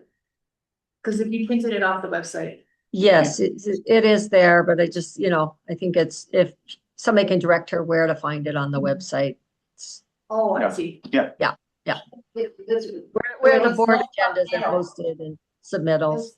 The submittal's there because I printed it from there for sure. It's on the website. It has to be 3 days in I went wrong last Full night. working days in advance. I just pulled it off. I pulled it off too. I pulled it off. It's for sure there. To comply with law, we have to have it up. Yeah. Well, actually, he can show you. He'll show you. Yeah. Okay, thank you, Lauren. Thank you. So Thank you. I have one more. I'd like to, my last deal is, as I said earlier, has National Park procured or purchased gravel in earlier years? Have they brought in gravel? And if they have, is it from the same source that they're buying the gravel from? Wherever they're buying the gravel from, is it from the same source? And is it the same size of a load, which is 200 tons? Okay, we have taken note of that, Jimmy, and we will advise the board. Okay, Jonathan? Yeah, just real quick, I think, I think to the extent of, I think the treatment, so part of the treatment process is we witness the treatment, and then the shipment is contained and then taken to shipment. So we don't like treat it today, let it sit for weeks, and then get it on the barge. The inspections are designed around the shipping schedule. So, I'm not sure when this barge will go, but we would ensure that everything is treated, everything is contained until it gets into the barge. And I think, which is standard for what we're doing now. And I think it's not going to be like we're just going to let it treat and we're just going to leave it there and let it get reinfested. Because again, that's what we're doing now for Maui. So I think that post-entry portion or the post portion, obviously we can coordinate that and figuring out the ability to mitigate should CRB be found would be something we'd have to coordinate. And I think to the extent of managing member Young's comment about everything versus a carve out in our permit conditions, the board has enabled on a case-by-case basis. So I think that is also potentially something that we could change the language for gravel on as approved by the board on a case-by-case basis to, I think, further restrict it if that's something that the board would like. I think, and then I think those are things that can be included. So Jonathan, one question I have also right now, I just thought about it. Mobilization, when you are carrying from point A to point B, meaning from the side of the gravel to the pier, is the mobilization units, the trucks, inside of the bed, do they have, maybe they were hauling compost earlier, but they're just going to throw the gravel in. The gravel is already safe, as you said, it's been fumigated, but what about the mobilization equipment from getting from point A to point B? When they dump it into the barge to send it to Kalaupapa? Yeah, so I think all of those, I think, again, we'd have to figure that out, I think, to that extent. But yeah, I think obviously it's full of green waste and stuff but I think the inspection process can manage a lot of that stuff. Because, again, we're doing that now. But I guess figuring out specific, I think the board has some questions and getting the information the board would like to see to, should this move forward, having whatever protocol the board would like to see happen. I think we can work on that so that everyone can see what's going to happen should this move forward. That's not something that can't be done. Okay, thank you. Okay, any further board discussion? Hearing, seeing none. Based on the member David Smith's already stated objection, do we go roll call vote? Change the motion to differ. We have to defer with. Okay, So everybody's being. Voting is a staff recommendation. Yeah, it's just to approve. The staff is to approve to move it forward. So if you have enough people that look like they're not going to vote for that, you could also defer. Okay, it does appear that there is need for further discussion. And the questions from the board indicate that the prudent decision is probably to defer. Hearing, we'd like to hear from the board if there's any objections or recusals to that deferral. Hearing, see, I would like to see us vote on it. Okay, Never deny. okay, so let us, I mean, I'd be fine. I mean, I would just deny it. okay, well, the motion The is. that we- petition is to initiate administrative rulemaking to amend plant quarantine interim rule 25-1. I'd be inclined to deny that petition. If people wanted to defer it, we could do that. I would get a vote of the board, because you don't wanna leave them with just passing it or denying it Okay. if they wanna defer it. Okay, so we're voting on whether to defer? No, I would just, maybe a deferral doesn't take a vote. Okay. You could defer on your own.